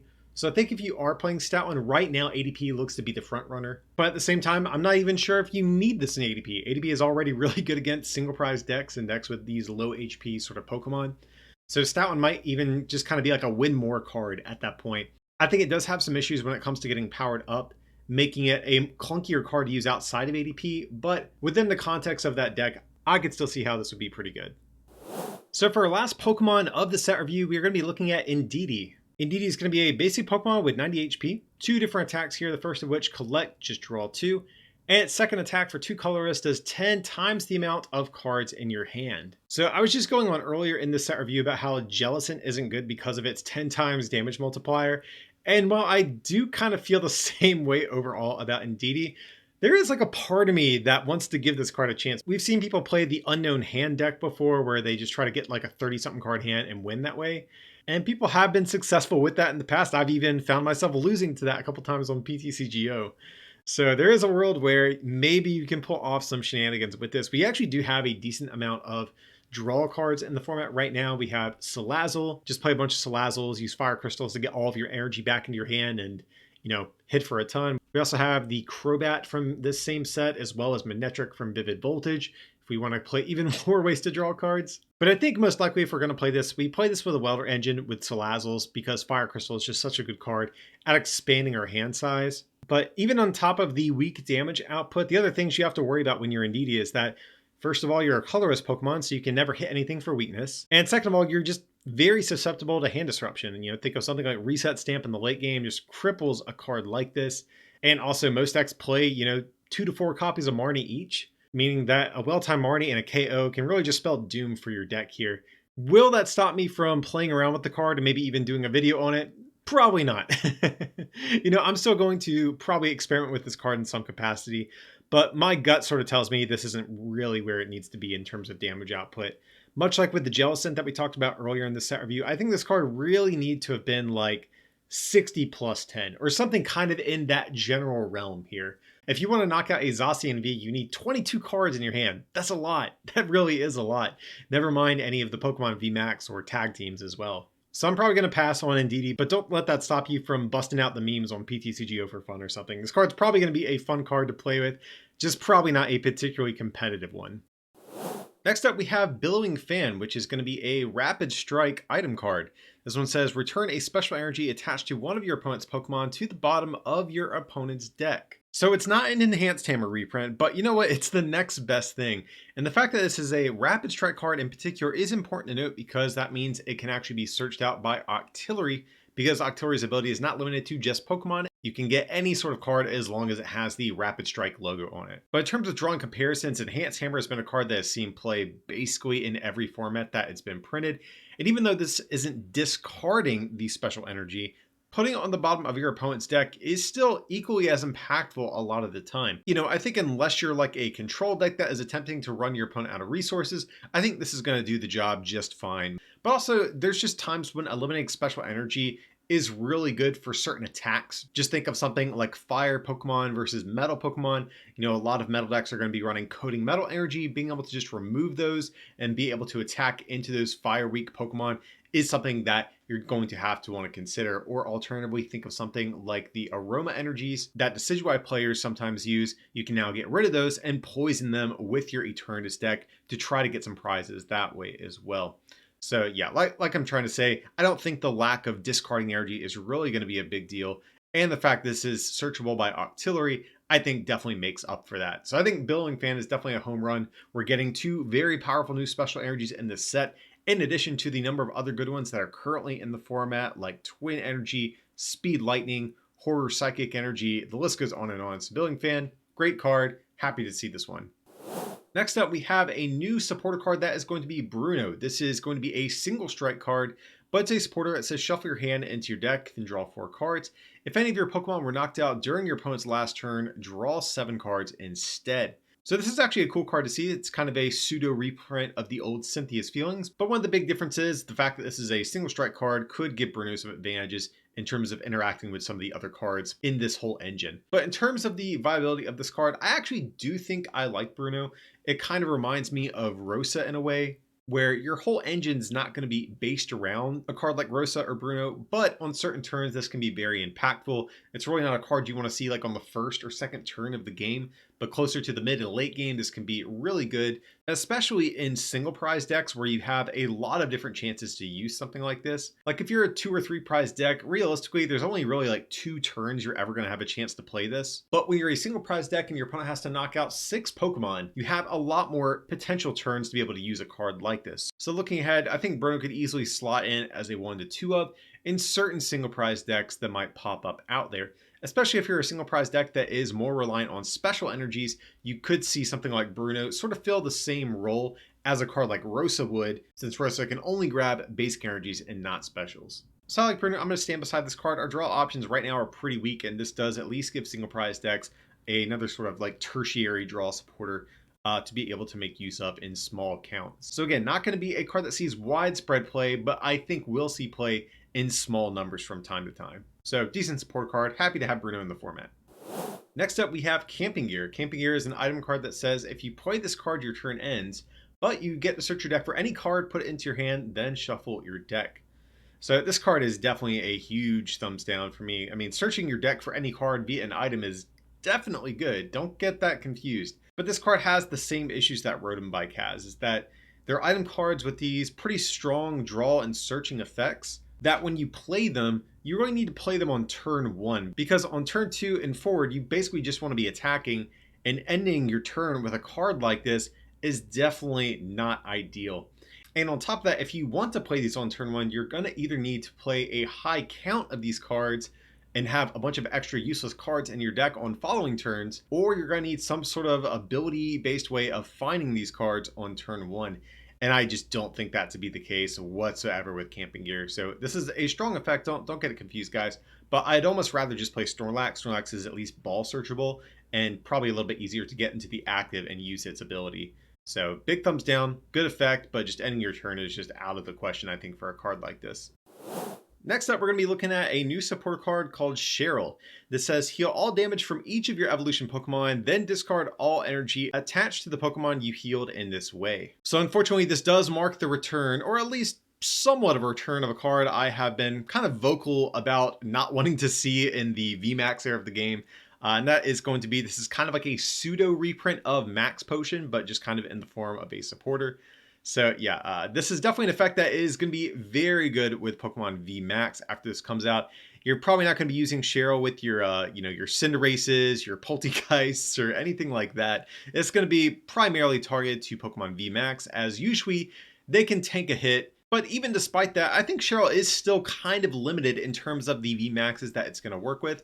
I think really if you're going to attempt to abuse this card, Cheryl would need to be paired with a VMAX that has its own sort of external energy acceleration, a VMAX that attacks for just a single energy, or we need a way to preserve its energy. So if you're looking for specific examples, I think actually there's a few cards in this set in particular that really do pair well with this. I think, of course, the new Bronzong is going to be probably the main one that I am most eager to start testing with. So whether you're playing a Copperajah VMAX, a Corviknight VMAX, etc., you can move all of your metal energy off, use Cheryl to heal all damage without having to actually toss your energy and move that energy back to the Pokemon to keep attacking. Of course, Cheryl is a supporter card, which does make it a little bit trickier to effectively use compared to something like Max Potion of the past, which was just an item card. Some other Pokemon that could maybe abuse this are going to be cards like the new Urshifu VMAXs that are coming out in this set. The single strike one discards its own energy, so Cheryl can come in and maybe potentially heal before you start powering up your next attack.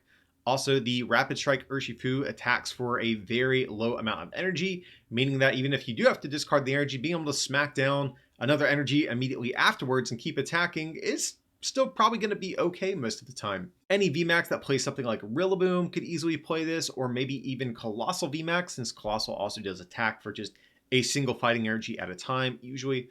So yeah, no shortage of uses for this thing out the gate. I think the big thing that just kind of remains to be seen is whether or not this being a supporter card is going to be too clunky to be able to effectively make use of these sorts of tanking strategies. But a lot of VMAXs aren't taking one-hit knockouts on each other right now, so as long as that remains to be true, then Cheryl definitely has a chance to be good. So I'm going to stand by this card. I definitely have a lot of testing I plan on doing with this, so we'll have to see how it does. Next up, we have one of several reprints that we are getting in the set, and that is going to be Energy Recycler. Says shuffle 5 basic energy cards from your discard pile back into your deck. Not that Rillaboom has been the most dominant deck out there, but a card like Energy Recycler does help them a little bit and is generally going to be, I think, a little bit stronger than a card like Ordinary Rod. So decks like that do pop up over the years, as long as this card is in format, are going to love a card like Energy Recycler to come back. But even outside of Rillaboom, there's still some other decks I could maybe see in the current format that could like a card like this. I think Frostmoth variants might be one. We also are getting the new Sandaconda one prize attacker in this same set. So a card like that is constantly discarding energy every turn could be good with something like that. It's not one of those cards that's like uber broken, that's been in like every deck in the format when it's been legal, but it has served its purpose in the past, and I expect it to do something similar. You'll see this card pop up from time to time. Again, not the most groundbreaking card, but one that's good enough for me to stand beside. Next up, we have yet another reprint that is going to be Escape Rope. Escape Rope says each player switches their active Pokemon with one of their bench Pokemon.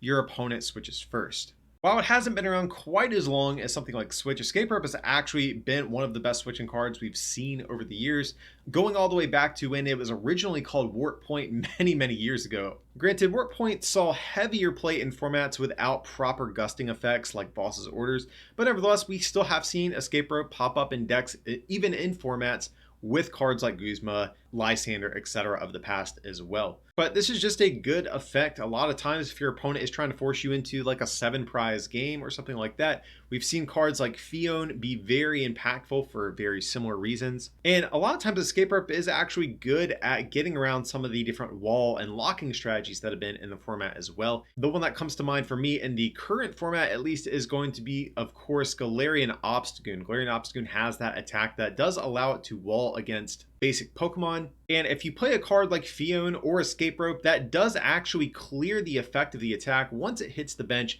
then allowing you to play a boss's orders to bring it back up and safely KO it from there. So I could certainly see Escape Rope enabling plays like that. Zacian is also just a card that likes to play a lot of switching mechanics. That way it can constantly use Brave Blade every turn. So you could easily imagine a card or two like this slipping into Zacian decks out there. And just overall, Escape Rope is just a really great card. Much like in other formats where we've had designated gusting options alongside of it, I don't expect this to be probably like a 4 of in the way that you see Switch, but you best believe it'll probably still pop up as a 1 to 2 of in certain decks out there, and will probably remain to be a solid card throughout its lifespan all the way until it rotates.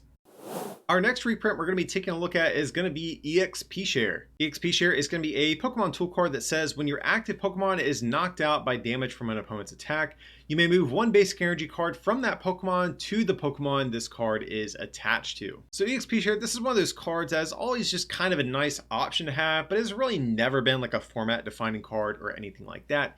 You know, it's popped up every now and again. I think some of the more notable examples have been the Turbo Dark deck that actually was very popular. We also had a Xerneas Break deck that actually did perform pretty well at least one regional. And then from there, I think one of the other examples I can really think of with this was a variety of different anti-meta fighting decks that existed in the early black and white era of the game as well.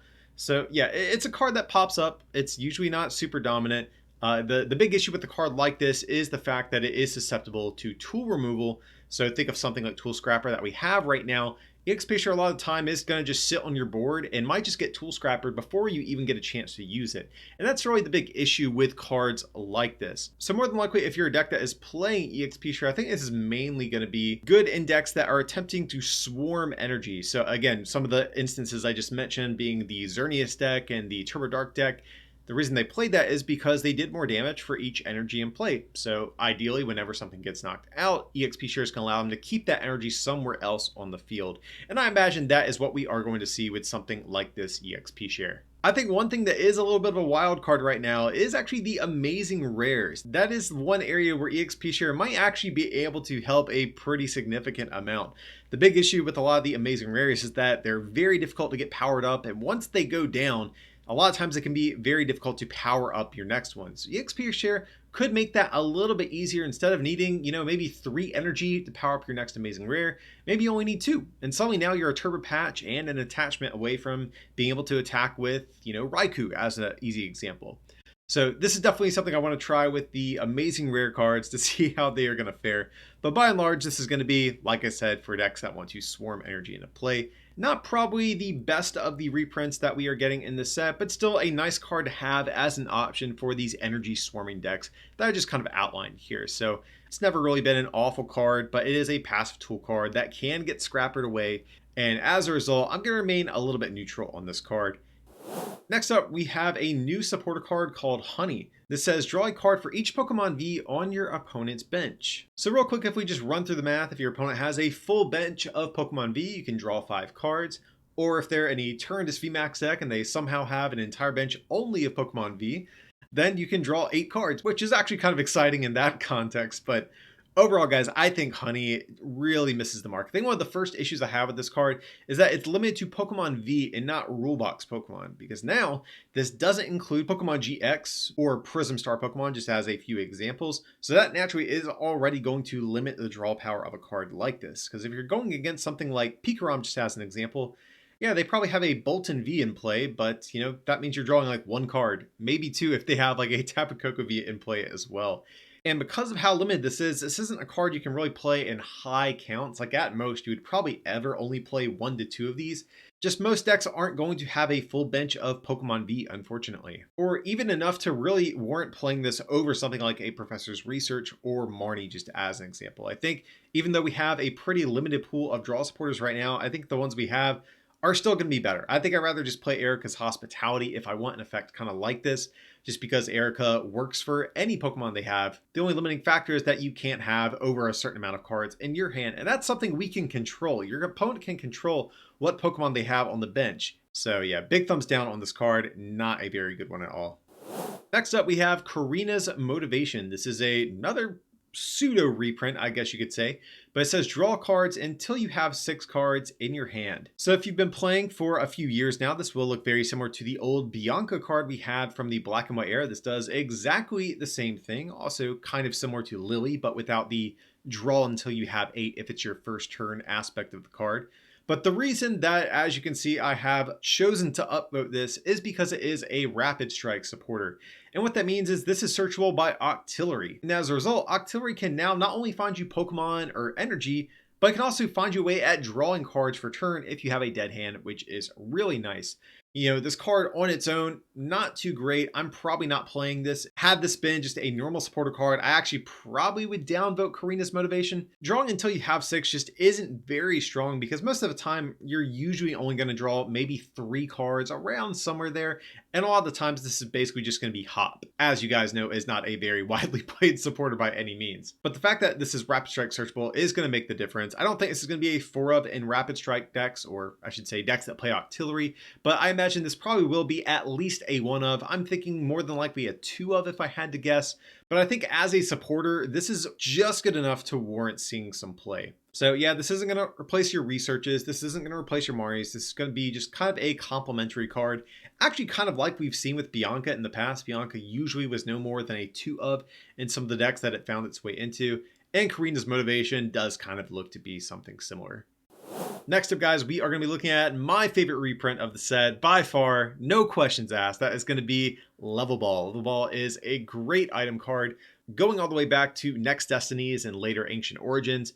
But it said, search your deck for a Pokemon with 90 HP or less, reveal it and put it into your hand, then shuffle your deck. Such a big fan of a card like this because, of course, guys, you can see it is going to most positively impact single prize and evolution decks specifically. Like, yeah, I guess you can play it in your Centiskorch deck to search out your Jirachis if you really want to. But by and large, this is going to be a card that is going to see play in decks like Mad Party, the new Salazzle deck we just looked at, even Stage 2 decks, because this can grab your basics, your Stage 1. Sometimes maybe if you're playing a Jirachi engine, it can grab that as well.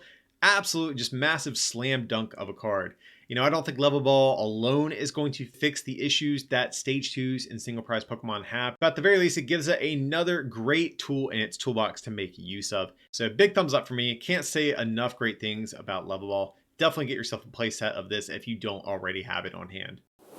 Next up, we have Mustard Rapid Strike Stand. This is going to be the first of the different Mustard supporter cards. This one is going to be, of course, just for Rapid Strike Pokemon. And it says you can only play this card if it's the only card in your hand, then put a Rapid Strike Pokemon from your discard pile onto your bench, then draw 5 cards. So this is almost identical to a card like Maxie's Hidden Ball Trick or Archie's Ace in the Hole that we still have in the expanded format right now, but of course, this is just for Rapid Strike Pokemon. And this is a little bit different than the other Mustard supporter card we are getting in this set. That one searches out of deck, whereas this one searches out of discard. And that's where I actually start to get a little bit more hesitant when it comes to endorsing this particular supporter. You know, back when Maxies and Archies came out, we had Battle Compressor and Versus Secret at the time, meaning that it was actually really easy to get the Pokemon you wanted into the discard pile, plus your Archies or Maxies to go along with it and have your whole combo ready to go immediately. We don't really have such an option in the current standard format right now. And I think getting your Rapid Strike Pokemon in the discard, plus also having this as the only card in your hand, is going to be a little tricky. Now, to be fair, we do have plenty of cards that can lower our hand size, most notably Quick Ball, Viridian Forest, even cards like Galarian Meowth or Duskull. But the other issue I have is there's really not too many Rapid Strike Pokemon we want to get out turn 1. I think probably the best option currently, at least, is going to be Rapid Strike Urshifu VMAX. And that actually does sound a little bit appealing because with this, we can actually get it out on turn 1 and potentially do 150 damage on turn 1 if we are going second. That certainly is appealing, but is that going to be worth playing this very clunky draw supporter engine in your deck and rearrange your whole deck's engine just to potentially get off your attack on the first turn going second? I just don't know if that's quite going to be worth it. I almost kind of would rather just build my Urshifu deck just as normal, have a more consistent engine, and just kind of concede that we're going to start attacking turn 2. So for the moment, I'm actually going to downvote this one. Now this could definitely change as more and more of these Rapid Strike cards come out, but right now I just don't think getting out Rapid Strike Urshifu VMAX on your first turn, going second specifically, is enough to make me actually play this whole engine currently. But moving on to Mustard's Single Strike stance, this is of course the other supporter for Single Strike cards, and it says you can only play this card if it's the last one in your hand, but search your deck for a Single Strike Pokemon, put it onto your bench, then draw 5 cards. So as you can see, I'm a little bit more enthusiastic about the Single Strike stance supporter because it searches from deck, which is going to be a whole lot easier than searching from discard. You know, these supporter cards are already going to be a little bit tricky to be able to pull off on the turns that you want to do them.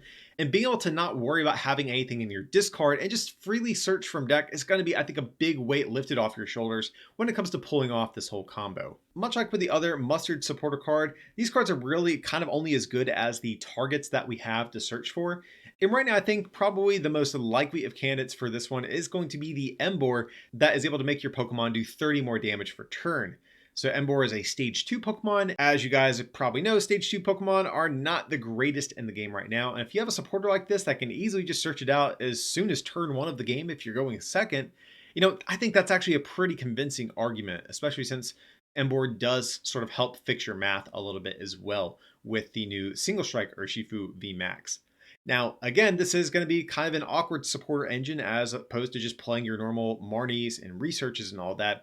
And Single Strike Energy can already manipulate your damage a good bit. So I think there is also kind of a question about this card if it's going to be good enough to actually see play in the short term. But I'm going to remain a little bit neutral on this one, just because Emboar does kind of make an argument to be played.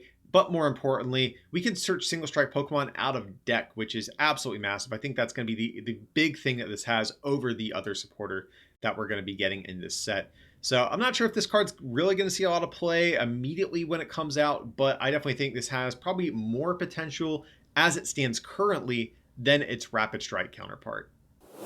Next up, we have another supporter card, and that is going to be Phoebe. This says, during this turn, damage from the attacks of your Pokemon VMAX aren't affected by any effects on your opponent's active Pokemon. So effectively, this will allow your Pokemon VMAX to hit through effects on really annoying cards like Decidueye or Obstagoon or maybe Zamazenta V. This is not going to be a card you're going to see in every VMAX deck or even high counts in VMAX decks, but just think of a card like Colossal VMAX just as an easy example here. If your opponent ever slaps down a Zamazenta V, you really don't have a great way at dealing with a card like that. I mean, granted, there are things like Galarian Sirfetch'd V, but you know, unless you're behind on prizes with a martial arts dojo in play, even that can't deal with a Zamazenta V.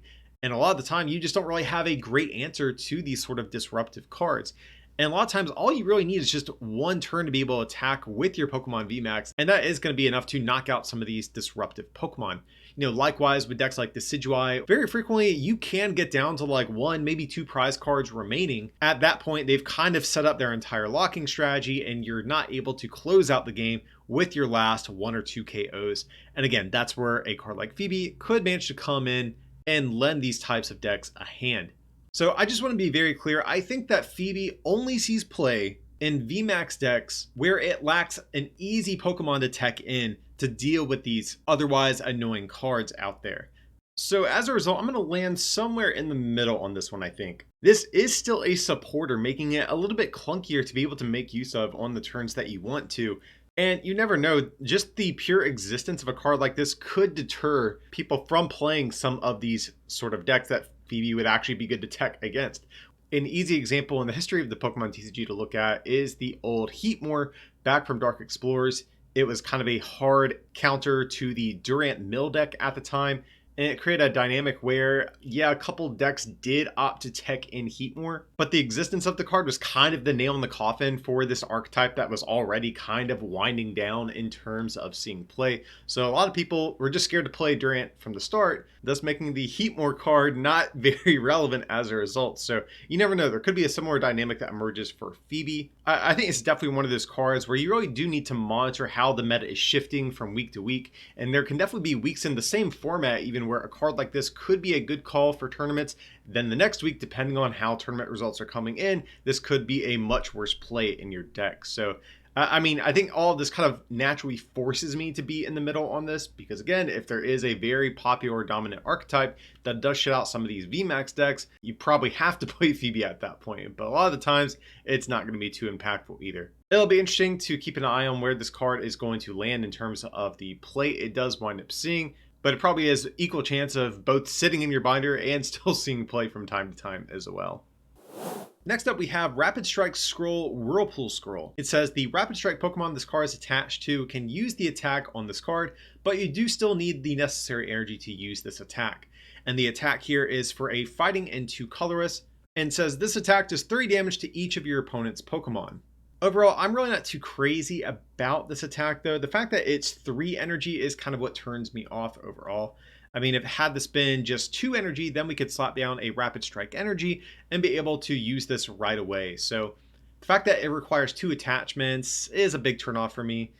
You know, a lot of the time, some of these Rapid Strike Pokemon like Urshifu VMAX have a much better 3 energy attack that you would already prefer to use. So I think this one is going to be kind of a hard sell, but I am kind of excited as the name of this card does kind of imply there will be more of these Rapid Strike Scrolls and Single Strike Scrolls. So this one does strike out a little bit with me, but I am kind of excited to see if they do print any more of these. But if nothing else, I'll say this, it is searchable by Octillery, so that is something to always keep in mind. And of course, Rapid Strike Energy will be able to provide 2 of the energy in this attack cost. So who knows, maybe if the math on this attack makes a big difference in certain matchups, maybe it pops up as a one of. But I think by and large, this is probably the weaker of the 2 scroll cards we're getting in this set. And next up, we have Single Strike Scroll Raging Scroll. As you would expect, this is a Pokemon tool card that says the Single Strike Pokemon this card is attached to can use the attack on this card, but you still need the necessary energy for the attack. And this one is just a single fighting energy that does 10 plus 10 more damage for each damage counter on this Pokemon. So I like this a good bit more than the other scroll card we just looked at, just because we can easily just slap down a fighting energy, be good to go. If you already saw the Urshifu VMAX portion of this set review, I actually mentioned this is one of the tool cards that I think actually has a good chance at popping up in the Single Strike Urshifu VMAX deck, just because you're going to get 4 energy on your Urshifu, you're going to discard all of it to take a big knockout, and then on the following turn, you probably won't be able to get another 4 energy. So if your opponent attacks into you, it'd be nice to be able to slam down Single Strike Scroll, attach fighting energy, and be able to still deal out probably 200 plus damage while you're setting up your next attacker for the following turns. Now, when discussing Single Strike Urshifu, I did also mention Memory Capsule is a card I'm also sort of considering. At the time of recording this particular segment of the set review, I have not began testing with these cards just yet, so I'm really not sure what route I am going with my Single Strike Urshifu list just yet. So I'm going to remain a little bit neutral on this one. A lot of the times, these sort of Pokemon tool cards that give you new attacks just really haven't been that good in recent years. I think the last one that was like actually really good was probably G-Booster for Genesect EX, and that was close to a decade ago at this point, and that's why I am sort of a little bit more reserved for my rating. But out of the 2 scroll cards that we're getting in the set, I think this one definitely has significantly more potential to be played than its Rapid Strike counterpart. So I'm going to test this out. We'll have to see if it winds up being good. You never know, you might even be able to just keep powering up your Urshifu VMAX and not need to rely on a backup attack like this. So we'll see where this one lands, but I am actually kind of leaning towards saying this card is good overall. Next up, we have Tower of Darkness, which is a new stadium card, which is also a Single Strike card. Once during your turn, each player may discard a Single Strike card from their hand and draw 2 cards.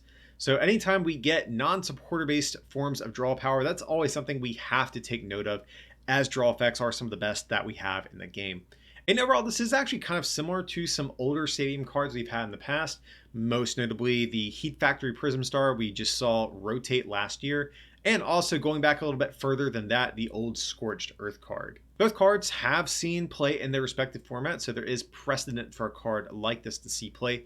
But one thing I do like about Tower of Darkness in particular is the fact that you can actually build your single strike decks in a way that has these very thick evolution lines to ensure that you can always find your Pokemon on the turns that you need them, but you can always use Tower of Darkness to discard excess copies on the turns that you don't need them as well. So I really do like that about that. If you do decide to maybe trim some of the fat out of your deck list and just go all in and play these very thick, consistent lines of all of your Pokemon, Tower of Darkness does kind of reward you for that. Likewise, too, you can also discard excess copies of Tower of Darkness as well. Meaning this could be a card you might play as maybe a lower count, maybe like a 2 count, but I could easily see a world where this does creep up to a 4 count. Non-supporter based draw is almost always good, so I think for that reason alone, I have to like this card. But I will say this, both Urshifu VMAX are fighting type, and for the moment, we do have Martial Arts Dojo still in the format, and that is a card you also do have to consider if you are a fighting deck. So there is going to be a little bit of competition in terms of deck space for what might be your stadium of choice in the short term, but Tower of Darkness certainly makes a pretty convincing argument to play this maybe over Dojo. Next up, we have Tower of Waters. This is going to be the Rapid Strike Stadium that we're getting, and it says the retreat cost of each Rapid Strike Pokemon in play is 2 colorless less. So this is kind of like Air Balloon, kind of like even some older stadiums like Phoebe Stadium. And reducing retreat costs is just generally a good effect to have. I mean, especially with the new Rapid Strike Urshifu VMAX, that is a card that wants to be very nimble and move around a lot on a given turn. So being able to freely switch between your Urshifus, to be able to make successive use of its Gale Thrust attack is going to be something that it does want to do. Now, I will say Tower of Waters I am a little bit skeptical about just because there are already a good amount of switching cards in format, including the new Escape Rope reprint that we're getting in this set. And also, much like with Tower of Darkness, this one does share some competition with Martial Arts Dojo. And as I kind of mentioned when discussing Rapid Strike Urshifu VMAX, I think the math on the card frequently doesn't really hit where you want. And Martial Arts Dojo actually could be a pretty strong consideration. So you might even need to run potentially a split of these. You know, I think at the very least, you might still run one of these no matter what, just because it is searchable by Octillery. So Octillery can always guarantee you a switching effect, which is going to be really nice. But I do worry that Martial Arts Dojo right now is making a pretty good argument to be included, at least alongside this for the moment. But overall, it's still hard not to like this card, especially if it remains in play for longer a turn. You're getting effectively 2 switching effects out of this compared to something like Switch or Escape Rope, which of course is just a single effect. So Tower of Waters, this is definitely still a good card. I'm looking forward to experimenting with this one as well. Next up, we have Tool Jammer. This is a new Pokemon tool that says, as long as the Pokemon this card is attached to is in the active spot, Pokemon tool cards attached to your opponent's active Pokemon, excluding Tool Jammer, have no effect. So Tool Jammer, I think, is a little bit unfortunate in terms of the format that it's getting released into, just because we do have Tool Scrapper still. I think the big advantage that Jammer gives you over Scrapper is that it is going to work on your opponent's turn. So meaning if your opponent is wanting to play a card like Vitality Band to get a benefit on their turn, Tool Jammer is going to preemptively stop that effect from happening. Whereas something like Tool Scrapper, you have to wait for your opponent to already have that in play. And by the time you Scrapper it, they might have already gotten the effect they needed out of that. Same thing for a card like Air Balloon, just as an example. So that's where Tool Jammer can be a little bit better than Scrapper. The other thing I don't like about this too is that it does have to be attached to a Pokemon in the active, meaning that whatever Pokemon you have this on is going to be in harm's way, and Tool Jammer can't sort of sit passively on your bench and perpetually lock things. You know, maybe that's their way of balancing this card, but there's already just too much going against this.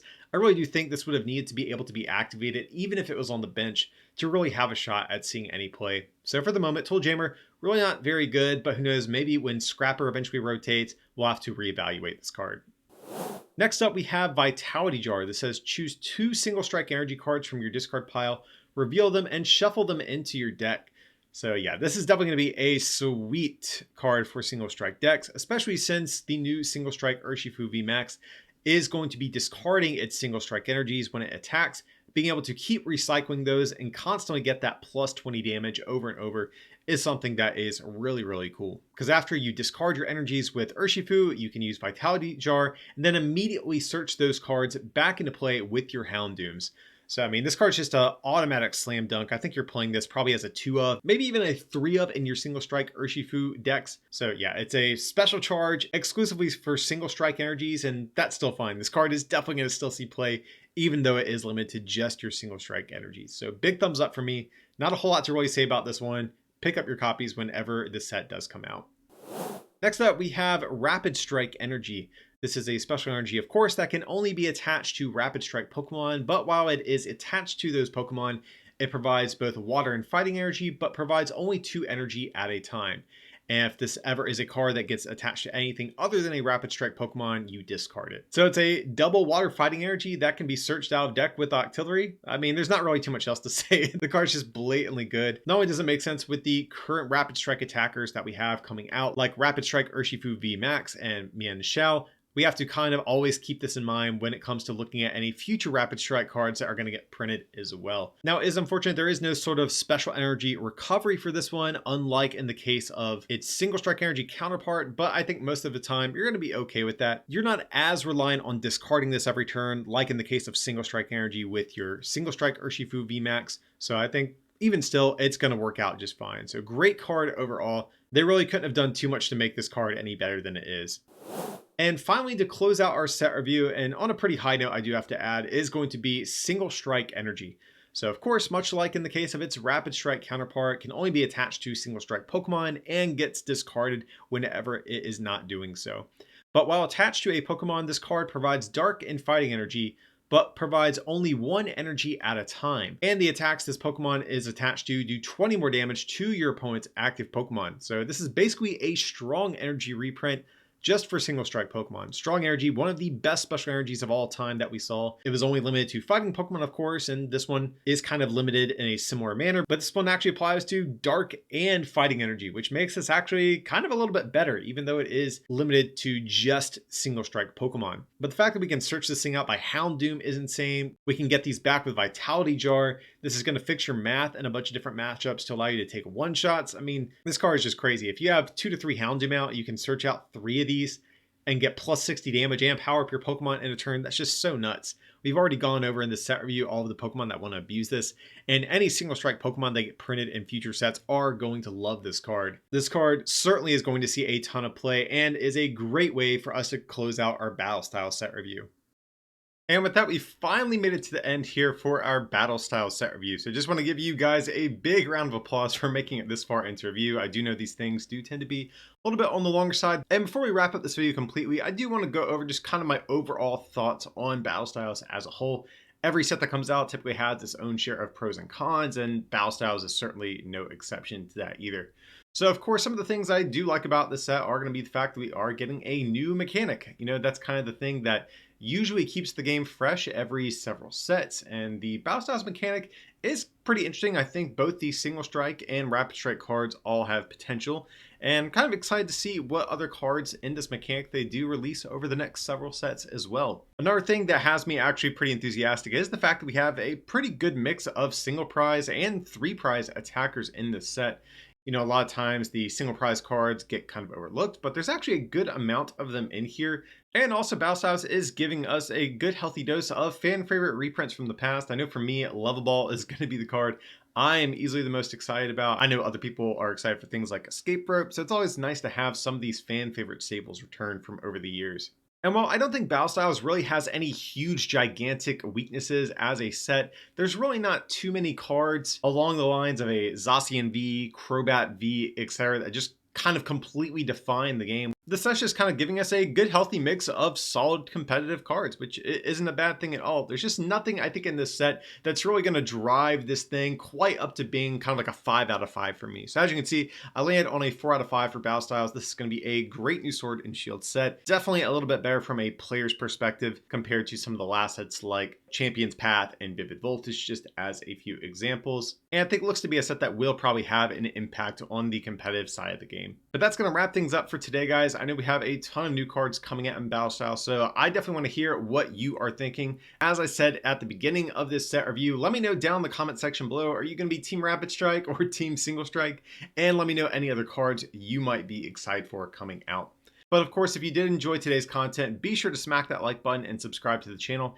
And if you can, consider supporting this channel as well by becoming a patron at patreon.com/rarecandytcg, or pick up some merch at rarecandytcg.com. It would mean a lot. But as always, thanks so much for watching, and I'll see you next time.